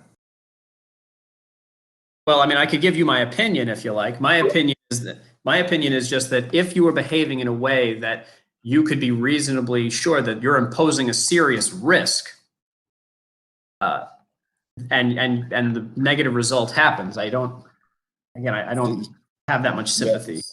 Yeah, because well, that's the point where intent does matter, because that guy did intend to go out and street race. That's where the granny who killed the same two people didn't have the intent to do anything that was necessarily increasing risk to other people at the same level. Yeah, so in law, this is like these are different levels of culpability, or what's Latin phrase is mens rea. It's how evil-minded was the defendant. Was he reckless? Was he purposeful? And the sentence will vary accordingly. But I just kind of wanted to know if you knew that, since the idea was to minimize consent violations, and Eliyahu, or sorry, I forget who I'm talking to, but the idea was, if you knew, the justification for incarceration that you gave me was to prevent future harm, which is a sound, consequentialist justification that I agree with. But I'm wondering, like, I'm not so sure you answered my question, whereas, like, if you knew for sure that no future harm would ever occur from this person, like, if God, is there still justification for incarceration? Yeah, I would say yeah. So this is difficult. So I'm trying to put myself in this thought experiment where I know that this person is never going to do it again. I don't know how okay, let's just say I know that. At first pass, I might have to think about it more, but at first pass, I see that there's not much of a justification for incarcerating this person. The only thing that I can think of is a social deterrent. That, okay, maybe he's not going to reoffend, but we're still minimizing the violation of consent because other people will look at his punishment and be less likely to do it. I mean, the problems of this conclusion that it might actually extend to like many other things, where you have, for example, places of works or like work jobs and like environments that are, for example, are very risky and they're very unsafe for the workplace. And he defined himself. Can you hear me, by the way? Yeah. Yeah, basically is that you have, for example, people that are working in the mining, for example, industry, or in the manufacturing industry. Like, for example, if those things are not really well regulated and you have the businessmen taking care of those things, they will end up, for example, a lot of casualties of people being, the results of the recklessness and the poor design and the poor safetyness that those people had in those places. So would you then incarcerate those businessmen and those people because they didn't take the utmost measurements to make sure that the individuals are 100% safe? Or like we need to also account for accidents as well, and we don't need to always, for example, to put people behind bars or sometimes execute them based on incidents as well. So like I really found that if you're 100% sure that, well, not necessarily even 100% sure, if it was an accident by itself and there were no intent there, that would be way less way less appalling than someone who is actually working behind intent. And even in the law currently now, and even in moral systems, intent is a very crucial part of the how we things from a legal perspective, and how do you enforce things as well. Well, I don't know where we're going with this, but intent does matter, but it doesn't mean absolutely. It doesn't mean that if someone is reckless, they shouldn't sort of face at least a minimal consequence, right? I think would be. Well, let's since we got Bruce squared in here, let's talk about where the rubber meets the road. So we talked. Okay, I'm down with that. So, we talked last week about a case where someone beats up somebody with a baseball bat and the person happens to die, versus somebody beats somebody up with a baseball bat and intends to kill them and they die. Mm-hmm. I'm sorry, but I don't see much of a difference between those two. You take that person and they're like, well, yeah, but I didn't intend to kill him. I just intended to break a couple bones, maybe maim him. I didn't realize he was going to hemorrhage. Well, there are degrees of the law, but I think the question what you're asking is justice actually served in the case of like accidental versus harmful intention.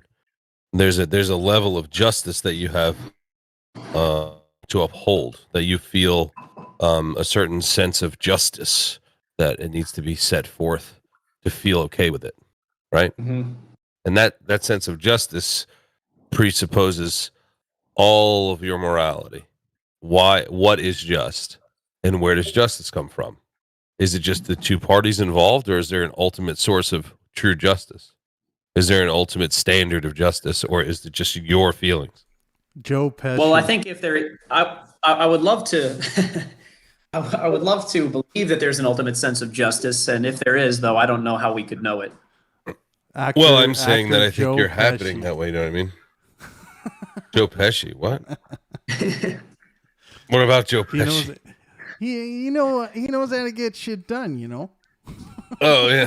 What are you saying? I'm funny? You think I'm a clown? Am I a clown? You think Am I'm I a here to I had a really amuse you? quick question. Am I here to amuse you? I had a quick question for Bruce.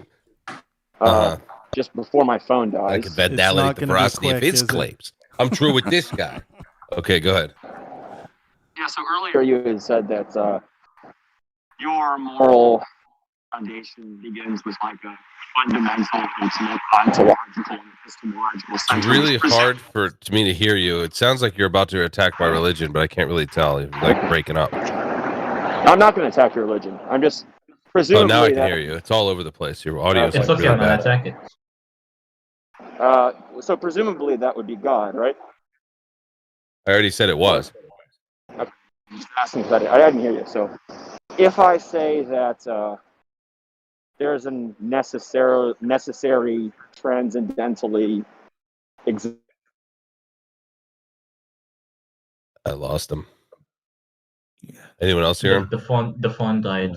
Yeah, I don't know. He's going to try and make an argument that there's some other thing out there, and I have to prove the existence of God now.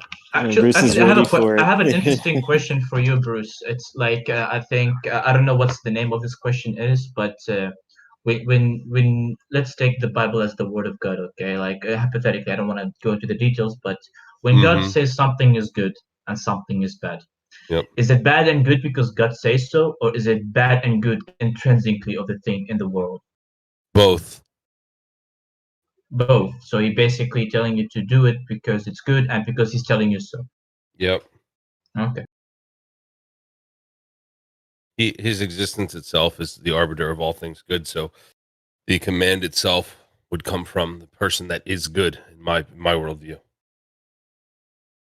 So like you understand then, like when you agree on the idea that there's good things and bad things, so you agree it's like beyond what God tells us then, like in the sense like what I mean by that. Hold on, don't jump to answer the question. I was just saying no though. Oh, yeah. Well, I mean, you can elaborate, but on the statement alone, I would say no.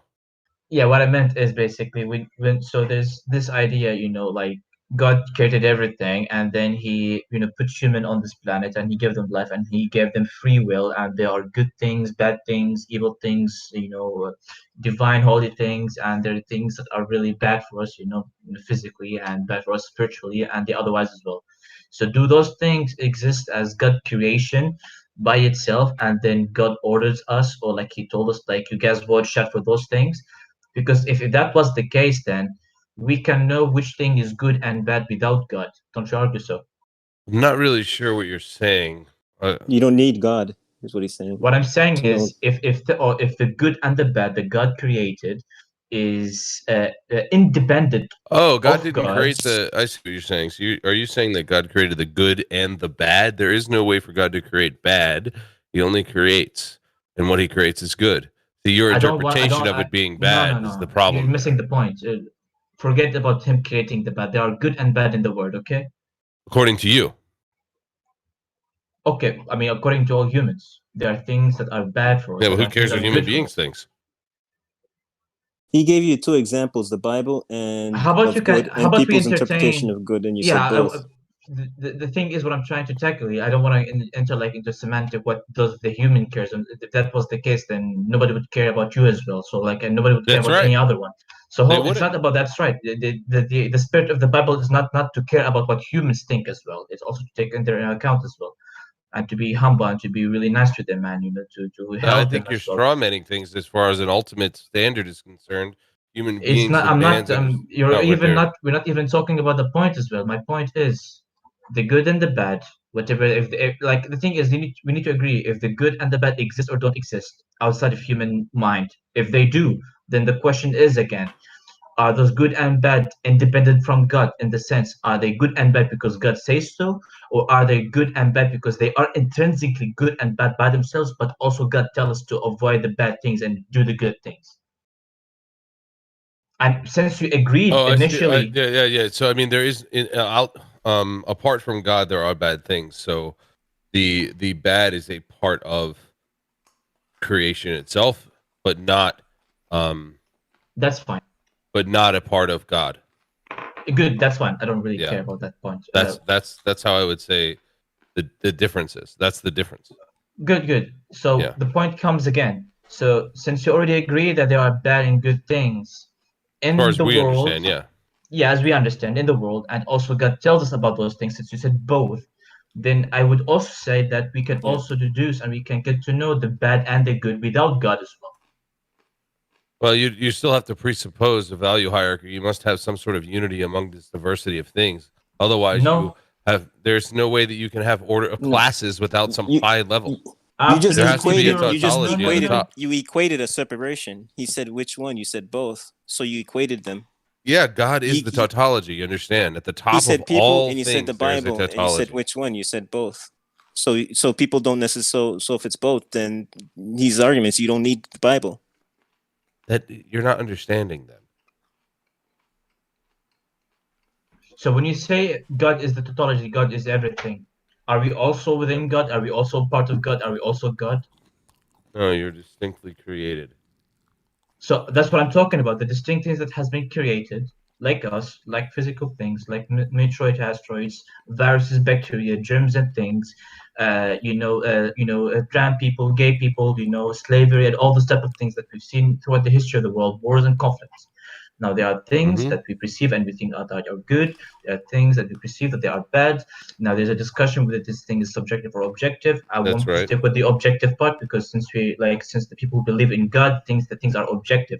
My point then is, if the good and the bad are independent from God, but also God tells us that those things are good and bad, then we can get to know the good and the bad without God telling us so.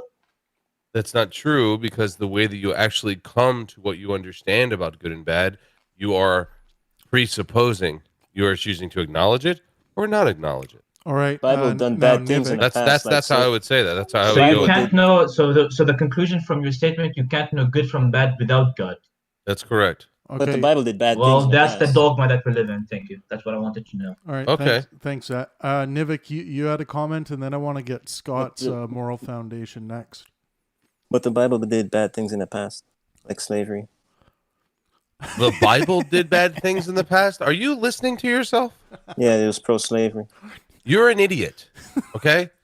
That's ridiculous. I'm fine You're with being an absolutely idiot. insane. The Bible did things? Is that what you're saying? Yeah, it validated slavery. You're insane, sir. It didn't validate. It didn't. Read. No. It said it was. Read and understand. The Bible taught people how to act with slaves. It didn't condone That's it. correct. So, yeah. That's correct. But, so it's bankrupt, morally bankrupt. This is fruitless. I will talk to you all later. The Bible wasn't for slavery? Right. Thanks, Bruce. Well, I was just going to bring up Exodus 21, the sanctions and rules that God supposedly endowed onto into the ears of the people who claim to be divinely inspired. So there are rules and laws that outline what to do with your slaves, how you can treat them. So you weren't wrong to be pointing this out, Nivik. Yeah, how you could take them, how long you could take them for. Right. Their property, or do what you want with them. So Scott, Alex is just on a bit of a break here. What's your how would you describe your moral foundation? I mean, it's I think it's pretty standard. Well-being for you and people around you. I think a lot of it comes down. You're cutting out. Could you start again, dude? We just. I think. Yeah. Is that better now? Yeah. It's sort of the standard, well-being for yourself and those. I think a lot of that comes down to just. I think that really says for me is limiting suffering. And people would be like, oh, well, somebody might be into BDS. That's not necessarily suffering. That's not what I mean from suffering. If they're like into it, if they're getting their jollies off it, like true suffering is something where it sort of goes along the lines of, I forget who said it earlier about consent, So if you're consenting to it, it can't truly be suffering. In my opinion, suffering is something that's sort of hoisted upon you. Anyone have any challenges for Scott?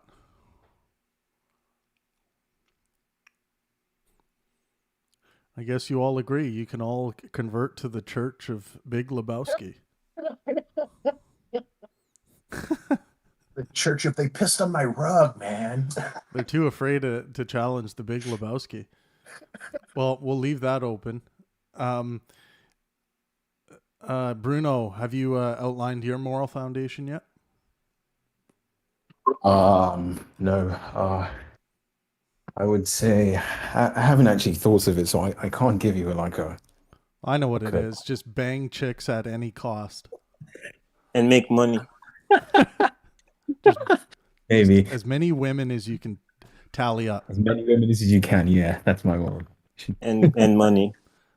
No, I would say two chicks at the same time. Oh yeah. Oh yeah. I would say it's quite relevant if you listen to Errol. I'd say it's somewhat sort of along those lines. Would you say Aaron Ra? There was a lady who was in here. I think her name was Errol. Oh, error 404. That's Dalzell. Yeah. So I would say, yeah, roughly around there would be my moral foundation. I'd say maximizing the well-being of others. I think it's the best summary I can. I haven't thought of it well enough to give you a precise articulation. That's a pretty simple statement, which I think is a good one in my estimation. But who disagrees? He said maximizing well-being of self and others. Well, he said the way he stated it was maximize well-being for others. He didn't include himself in there. How does he go about? Well, I guess it just matters how he does it, because some people view what's beneficial is not the best route. Or maybe Bruno's including himself in that. Yeah, of course, it's not going to be absolutist. You're always going to have outliers, and people who are for example, masochists who like pain, for example, and stuff like that.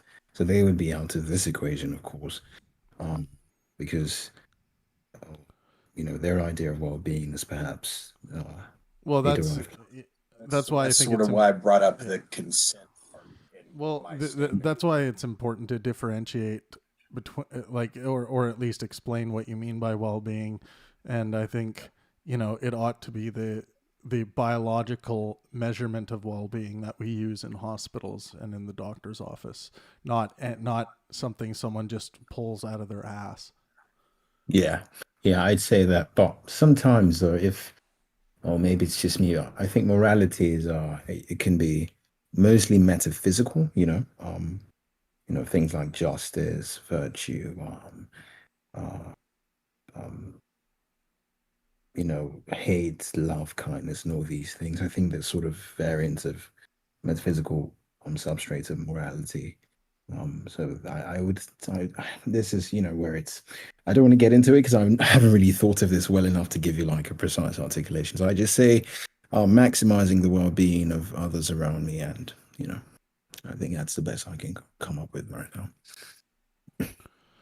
Well, by Travis, a lot of people in the past, they argued interpretations of religion and fought along those interpretations. Yeah, and what is the reason for you bringing this up? Are you just Well, making a statement about how some of these religious moral foundations can lead to shitty conflicts. behavior? Yeah, as a lot of them are conflicting. Yeah, A lot I of think you're people right. fight along lines of religion. It's not universal in their Nivik, views. the thing I was just pointing out there is just try to be precise. Like when I did a reading of what you were trying to say, what you said was so vague it could have meant like a billion things. So this was what we were talking about yesterday. Just try to get a little more precise. How about Dao Tzu? Never step on a bug. I'll answer for Dal until he pops in. Oh, I Mike think better be working, Dal. yeah, your mic better be working. My name's Dal. I like long walks out on the beach, and I like to swing my sword around with my long flowing hair. One Weebo. How did you know? All right, am I up? Is my You're mic up, man. doing okay? Your time is up. All right. I've been toying with a thing. I usually answer the same way, like Bruno and Scott, and all you guys answer with the well-being thing. But I've been trying to cook up a new one, and it basically is that all things are good, and that's the main premise. And it essentially means things in like in like the idea of categorization. So if you differentiate between two things, that's inherently good. You should preserve your ability to differentiate between things. Okay. So like through that alone, like you could see why a person, well, I think that's included alongside the general meaning of all things are good, meaning all things that exist are good, and the bad is essentially a lack of good. Okay, so what would be your? Are you sticking with all things are good as the foundation? Yep. What about child rape? Well, now this puts me in a bit of a situation. Well, only if you don't, only if child rape isn't acceptable under your moral foundation, because you must have a justification. So child rape, I would say, is not good. It's bad, and I would say that because let's see, in this moral framework, doing things like that to children kind of stunts their mental growth.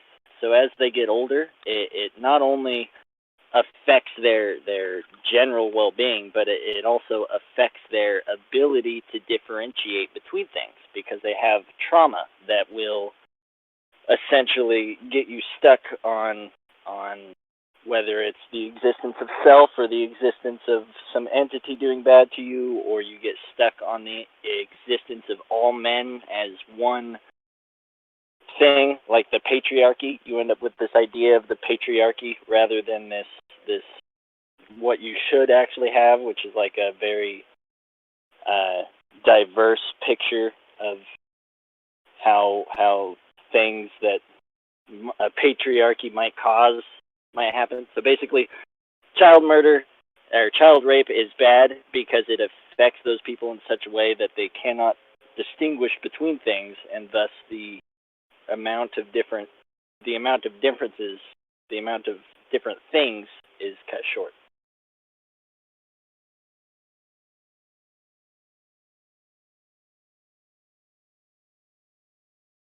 Am I still on? Yeah, to me it sort of sounds like I don't know. To me it sort of sounds like what you're saying is, I think applying the word good to things are good is a mistake. I think you could say all things are, and we derive what's good or bad. You're cutting in and out there, Scott. Yeah. Damn it. You kind of lost me, Dal. So you're going from all things are good, but there are things like child rape that are not good because they stop the growth of the child? So all things are good, and the ability, what makes a thing is the ability of a conscious agent to differentiate that thing from the background. So if you kind of have this situation where there are no people or no animals or no life, nothing creating a simulation of what it's experiencing, you end up in a world where there are no individualized things. Just kind of this big freaking smush of energy and particles or whatever. And so that by all things are good, to an extent mean that the mental it includes the mental things that are created by individual life forms. Would you also say that all things have potential, and that when you do something like rape a child, it inhibits potential? We don't like that because the potential is not maximized. Yeah, so the future is a part of all things. So the future, whatever would get us quickest to the future that has the most good things. And since all things are good, it's really focusing on whatever will get us the most things. So if we can raise our children properly in such a way that they have the ability to come up with new ideas better than they would otherwise, say if you sexually assaulted them constantly while they're being raised, you create a society where there's more good, more things. I think It makes me. Yeah. Go ahead, Alexander. Sorry, go. I was going to say, it makes me. I was going to move topic. So if you have something to say on it, I suggest you do so. Okay.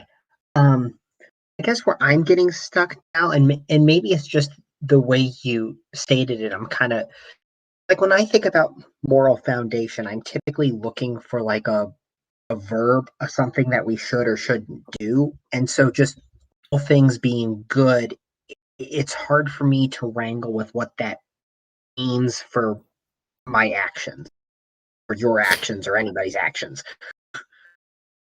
So I guess you should, all things are good, and so you should work to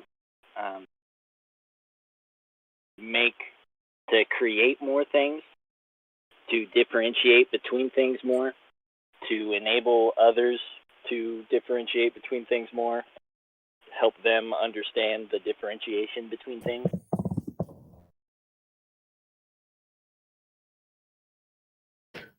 I think. Grim. I was going to say, we clearly have. I'm optimistic towards humanity going in the right direction because we clearly have a moral system, as humanity does, that is moving towards longevity of health and well-being of others, or maximizing each other's potential, or to Dao Su's point, good. We're not trying to eliminate people off the planet. We're not trying to see what works to best cause harm. We're not trying to focus in areas that create suffering. We clearly are trying to do the opposite, and majority of people are, with a small minority thinking they are, but it involves suffering to do so. But it is interesting, kind of to Dao Su's point of everything is good, where we are headed in the right direction. Some people would say we're not, or that we're not doing it the right way, granted, but we are. Whether we're using a steam engine and we should be using a rocket ship is definitely debatable.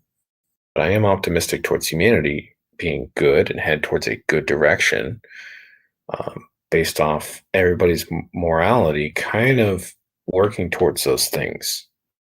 And like I said, the opposite is not really something that's championed in this world.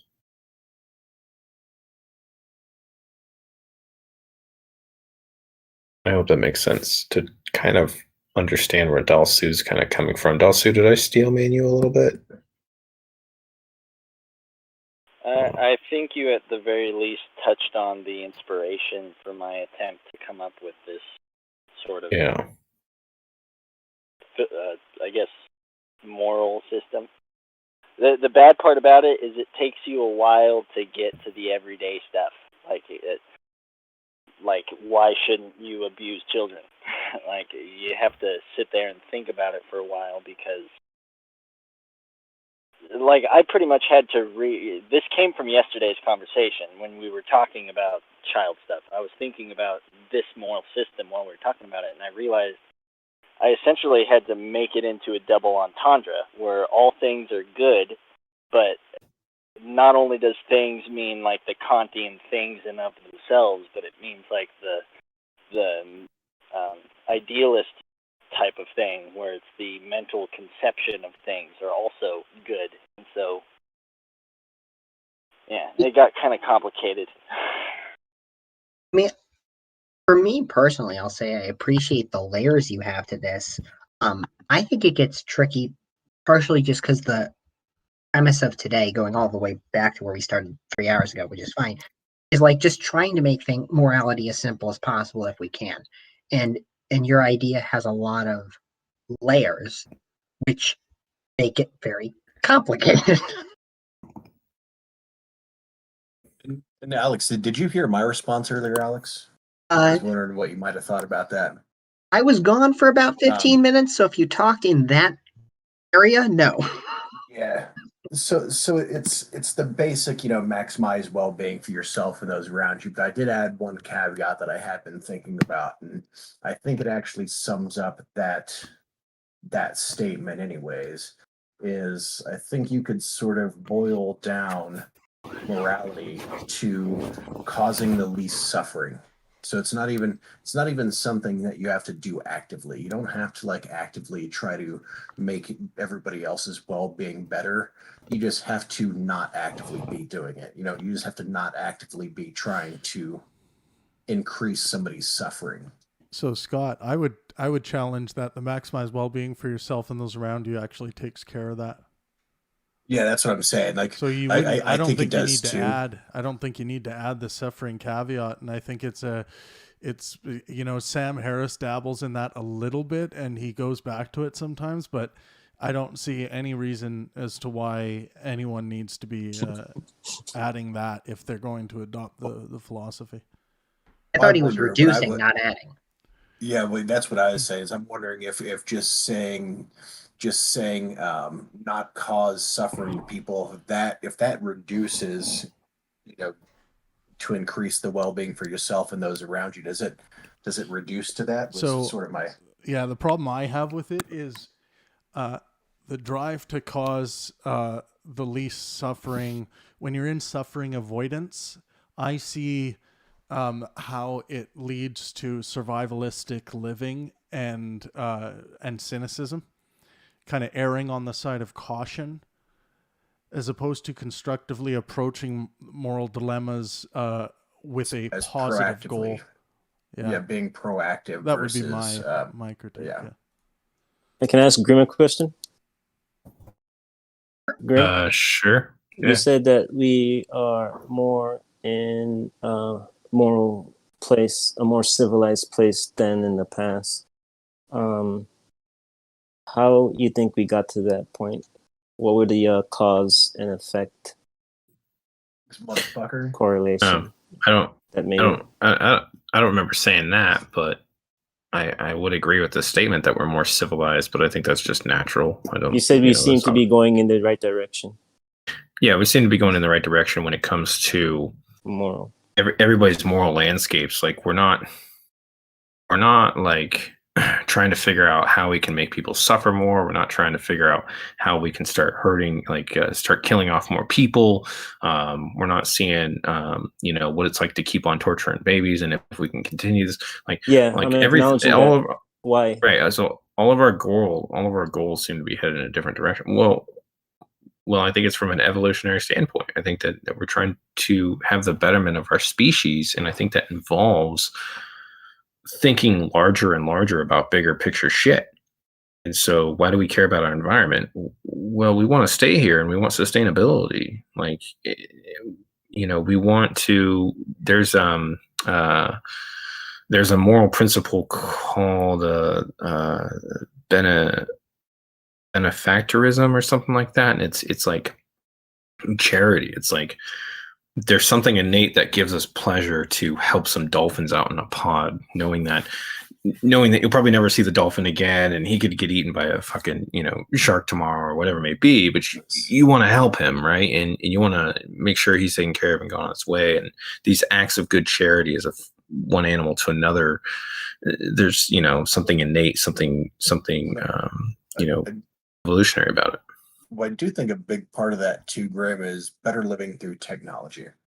As technology has advanced, we're not as stressed for resources, because natural resources are definitely a big thing of why somebody would be like, okay, I'm going to go over here and take these people out because we need that fucking corn or whatever. Yeah, but I'm thinking more biologically, like I have a dopamine release when I feel like I'm doing a good thing, right? And I feel like I'm doing the right thing, and I want that, it's like you want to help a creature, But and your you get feelings this can dopamine. be misguided in I what you would say, think well, I and would how you say, feel. our biology has not changed in the past 2,000 years. Fuck no. Just like It has, but on some small scales. Evolution just doesn't happen that fast. Like not to the point where it'd like be changing things this large in human existence. Right, but like I said, I'm going to have a dopamine release when I'm doing something for a creature that I'm never going to meet again, and I think that's for myself. It's not really for the creature, but there is something in my evolution to say, but why do I get a dopamine release for helping out a creature? And I think I'm trying to be part of nature and help out nature so that nature can take care of me.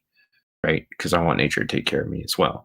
And I think that the more and more we understand that, we start to see kind of the reasons why our morality is moving is because of these, chemical releases and these urges of our will, in respect to our rationalization, that we can understand really big pictures. Like, would it make sense if humanity as a whole just kind of gathered together and said, maybe it's best that we just all hop off the planet and let Earth kind of do its thing because we're just fucking it up too much, right? Like, that would be a larger picture of understanding of morality, but we would do it because it makes us feel better to not do that to, our home, just like we don't want to trash up our own individual houses. But sometimes what people felt was good in the past James, was not good. I don't think we've heard from James yet. Full Jimothy wants to chime in. My moral foundation, it's terrible. Guarantee it. We've all seen some of the questionable shit you've done on camera. I'm waiting for James B. I'm waiting for James to say, "Fuck bitches, make money." Fuck bitches and make money. I love it. I guess my I don't know. I don't know if it's moral foundation or not, but it's a why, I think. So it's to understand myself and the world around me so that I can empower others to do the same, or at least make meaningful contributions to whatever their life pursuits are.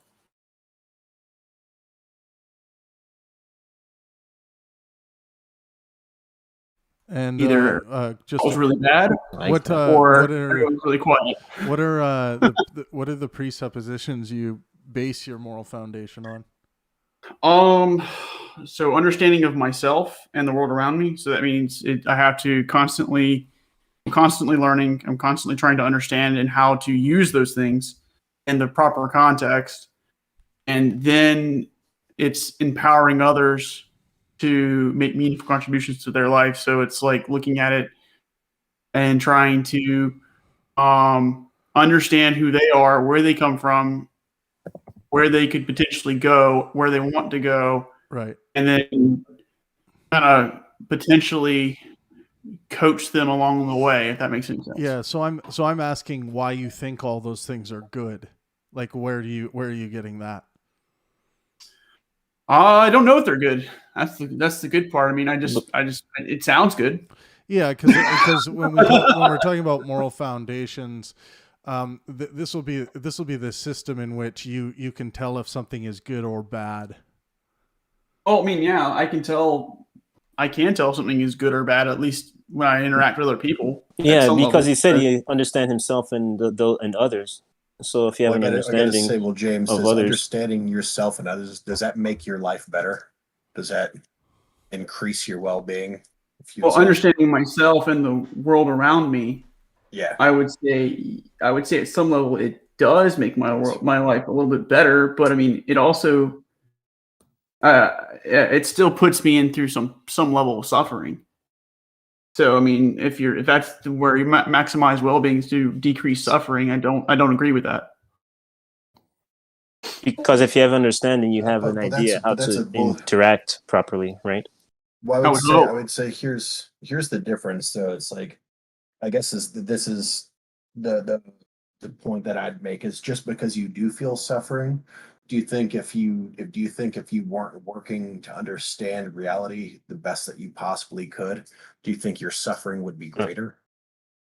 That I don't know. I mean, yeah, I don't think that's a statement that I could really answer straightforward with a yes or no. I would just say that you're you're going to suffer, and so at some level, you have to pick and choose what you're suffering.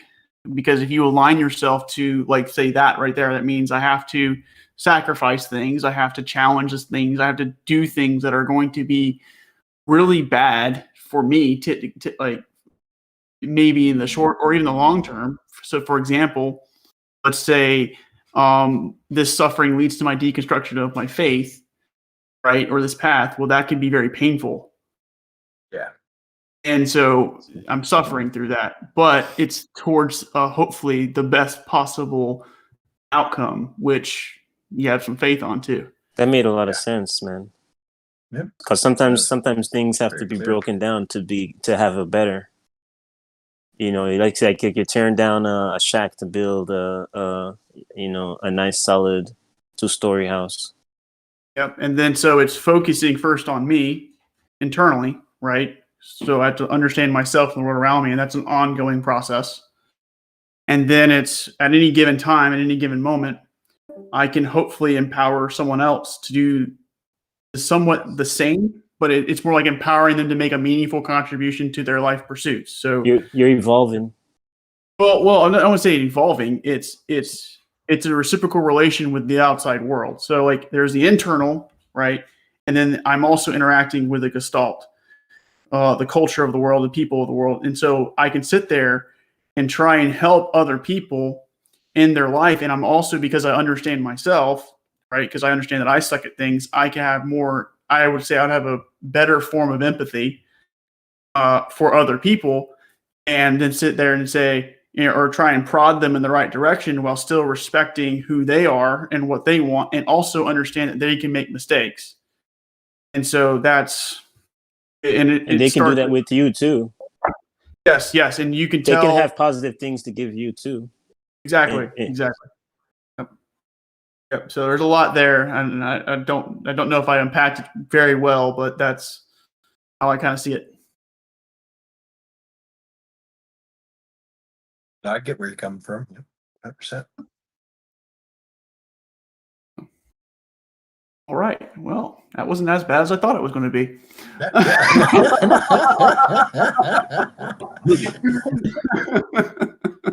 I thought that was utter shit, James. Terrible. Yeah. Loki, have you made a contribution yet? Not since I hopped on here and multitasking, so it's probably going to be a simpler one for me. But I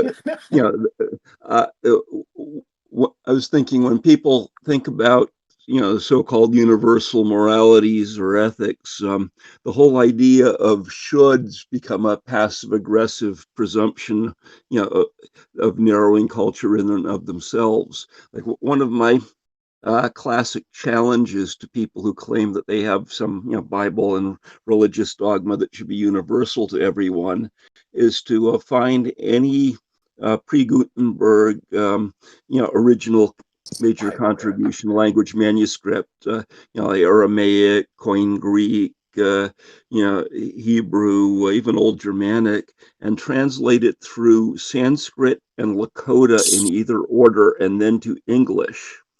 Now, anybody who has enough understanding of the cultures as they're reflected in languages that would call on realizes that it's basically a way of showing the bullshit factor in any kind of notion of universality, because those languages reflect such different ideas that it would have different core meaning in each of them. But one of the things that would be stripped is all of the thou shalts that English speakers presume are there, and that historically might have been in some other form that rarely, if ever, gets translated accurately to English. So, yeah, wonder what anybody who's talking about the idea of should, considering that foundation of, human philosophy and contextual social attitudes, would do to try to explain how their ideas are more than contextual to a far narrower range of time and place than most people think.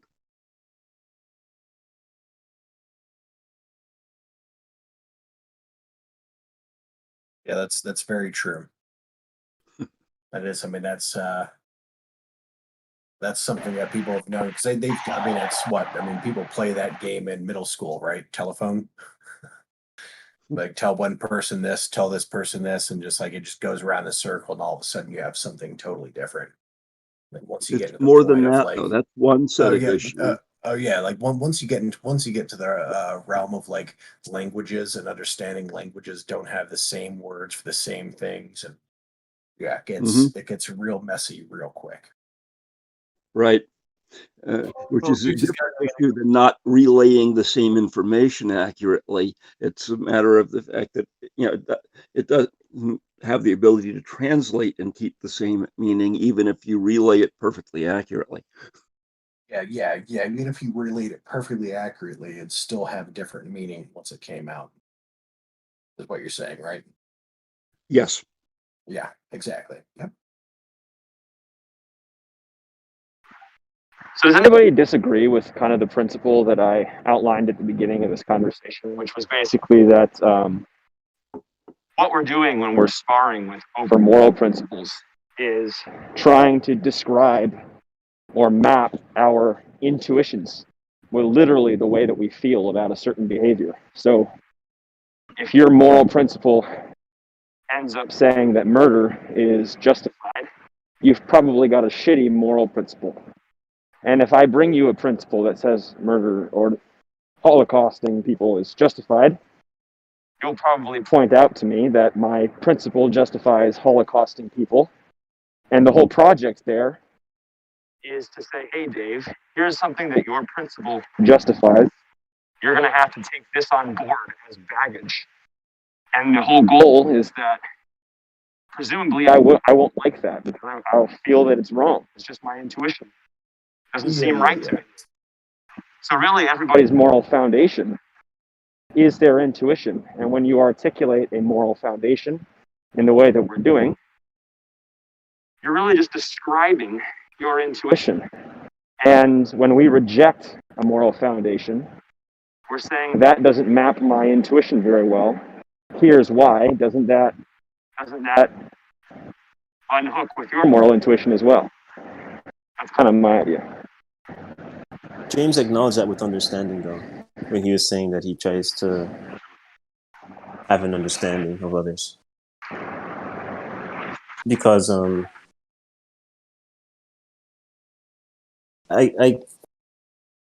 I get that you say based on how you feel, but like when you have your rationalization is connected to your emotions in driving how you would feel. You'd more feel some way about something that there is least to understand about it than more to. where you, through developing a deeper understanding, would more likely have an idea how to approach things in a positive way. By default, it would be negative because you have least understanding, where you think bad emotionally of least understanding and seeing less value in. And so I agree with the emotion, but it's just a combination of your emotions and how you rationalize. And that could be universal because, I mean, everybody thinking about just killing another person based off of, you know, not identifying with them, and just because they're different, that's just destruction. That's you'd have That's things will something just that break down. that has to be built up. That has nothing to do with biology or morals. That's a system of thoughts that people have developed to say, hey, you know what we need to do is we need to go over here and kill all these people. That's not the same. Why would they do that? For a lot of reasons. Number one, why not? You know? Well, if it Why betters not? your life, you probably wouldn't do it. Yeah, but for you, but who knows what those guys have been through, and fucking for them, hey, why not? Who cares? Let's go do this. We can go rape some girls, we can go steal some food, and we're gonna be good for a month. And then Why? what Because happens if you after a can do month, things we that's can do it better for again. you, they can do things that's better for themselves. So the same value that you see in yourself, you should see in another. That will be of mutual gain. Yeah. It's not That's how you good, have it's really- societies working together. But I get where you're coming from. Yeah, I mean that's just I think we have too many There's a examples potential of of that people not doing being the negative case. things. Yeah. I mean, I mean it's I pretty hear obvious. you I mean, saying people are like that. Yeah, But people there are do factors some why they're stupid like that, shit. and there are factors why they're not like that. And I just Oh want to yeah, acknowledge yeah, those factors. You get what I'm saying? yeah, Acknowledge those yeah. factors in order to how to go factors are about things the usually right way. those factors are usually like fucked up leaders. You know, I mean that's typically what it comes from. Yeah, I mean, there's cause and effect reasons to why people are. You have to understand those reasons, and then approach things accordingly in order to have a certain outcome. You know, there's certain reasons why people would butcher other people. You know, and you don't want those factors to be in the place because that's just butchering people for the hell of it. You know, Well, that's not a good you look way. at you look at diamond mines and stuff, and what they do, like anybody who they think they got stealing a diamond, they cut their hand. You're breaking up. Is that You're breaking moral? up. No. Yeah, Just saying, I hear you, Scott. Look at diamond Scott. mines. Can you guys hear Hello. me? Can you hear me now? A little bit. God, fucking damn it. It's okay. I was just gonna say, Alex, if you have anything in closing, maybe give it to us now, and then we would switch over to the after show room. I guess what I would say to everyone, of course, thank you everyone for being here, who is here and who has been here, and thank you people on YouTube for engaging in chat. That was really great to see. General, I'll leave it with what I kind of said before, that you want to have a moral foundation that is simple, relatively easy to explain, and for others to understand, and that you should make an effort to do that before you're telling anyone else or the world how their morals ought to be. And I heard some great stuff today. I'm actually, provided no one's super opposed, and you can message me if you are. I attempted to, in a document, to basically steel man every moral position that I heard today. And I'm going to post them all on the Pangburn Discord so we can all kind of see where people are coming from. And then maybe some ongoing conversation will happen this week. Right on, Alex. That would be, if you could post at the War of Ideas as well, that would be great. In the Battlefield, copy and paste them. That would be awesome. Oh yeah, and Travis, Right. one thing. Can you dare people to that have a opinion to come on Discord? Yeah, that's a good point, Nivik. And I mean, like, if you don't like what you're hearing or whatever, and it's kind of like, well, climb in. Yeah, you know what I mean? Yeah, that's a really good point, Nivik. Don't go get out of your echo chamber. Yeah, and get into the room. Try engaging with us. We have a lot of fun on Discord, and we have a really welcoming community.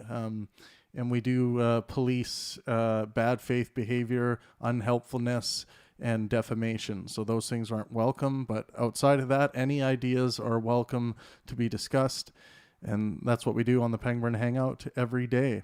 It's those people that view your channel a certain way. It's like, well, step in. And come with whatever it is you have to say.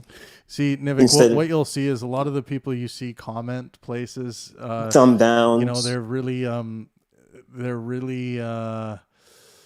they're just doing it out of hate. And you're not telling them what you want to hear. That's what it is. Right. So, but you want to regurgitate what they want to hear. That's a good challenge for you to say, "Come meet me on the battlefield in this war of ideas." I like that, Nivik. Okay, let's switch over to the Center for Ideological Disease Control, and thanks to everyone who engaged today. That was awesome, and special thanks to Alexander. Awesome.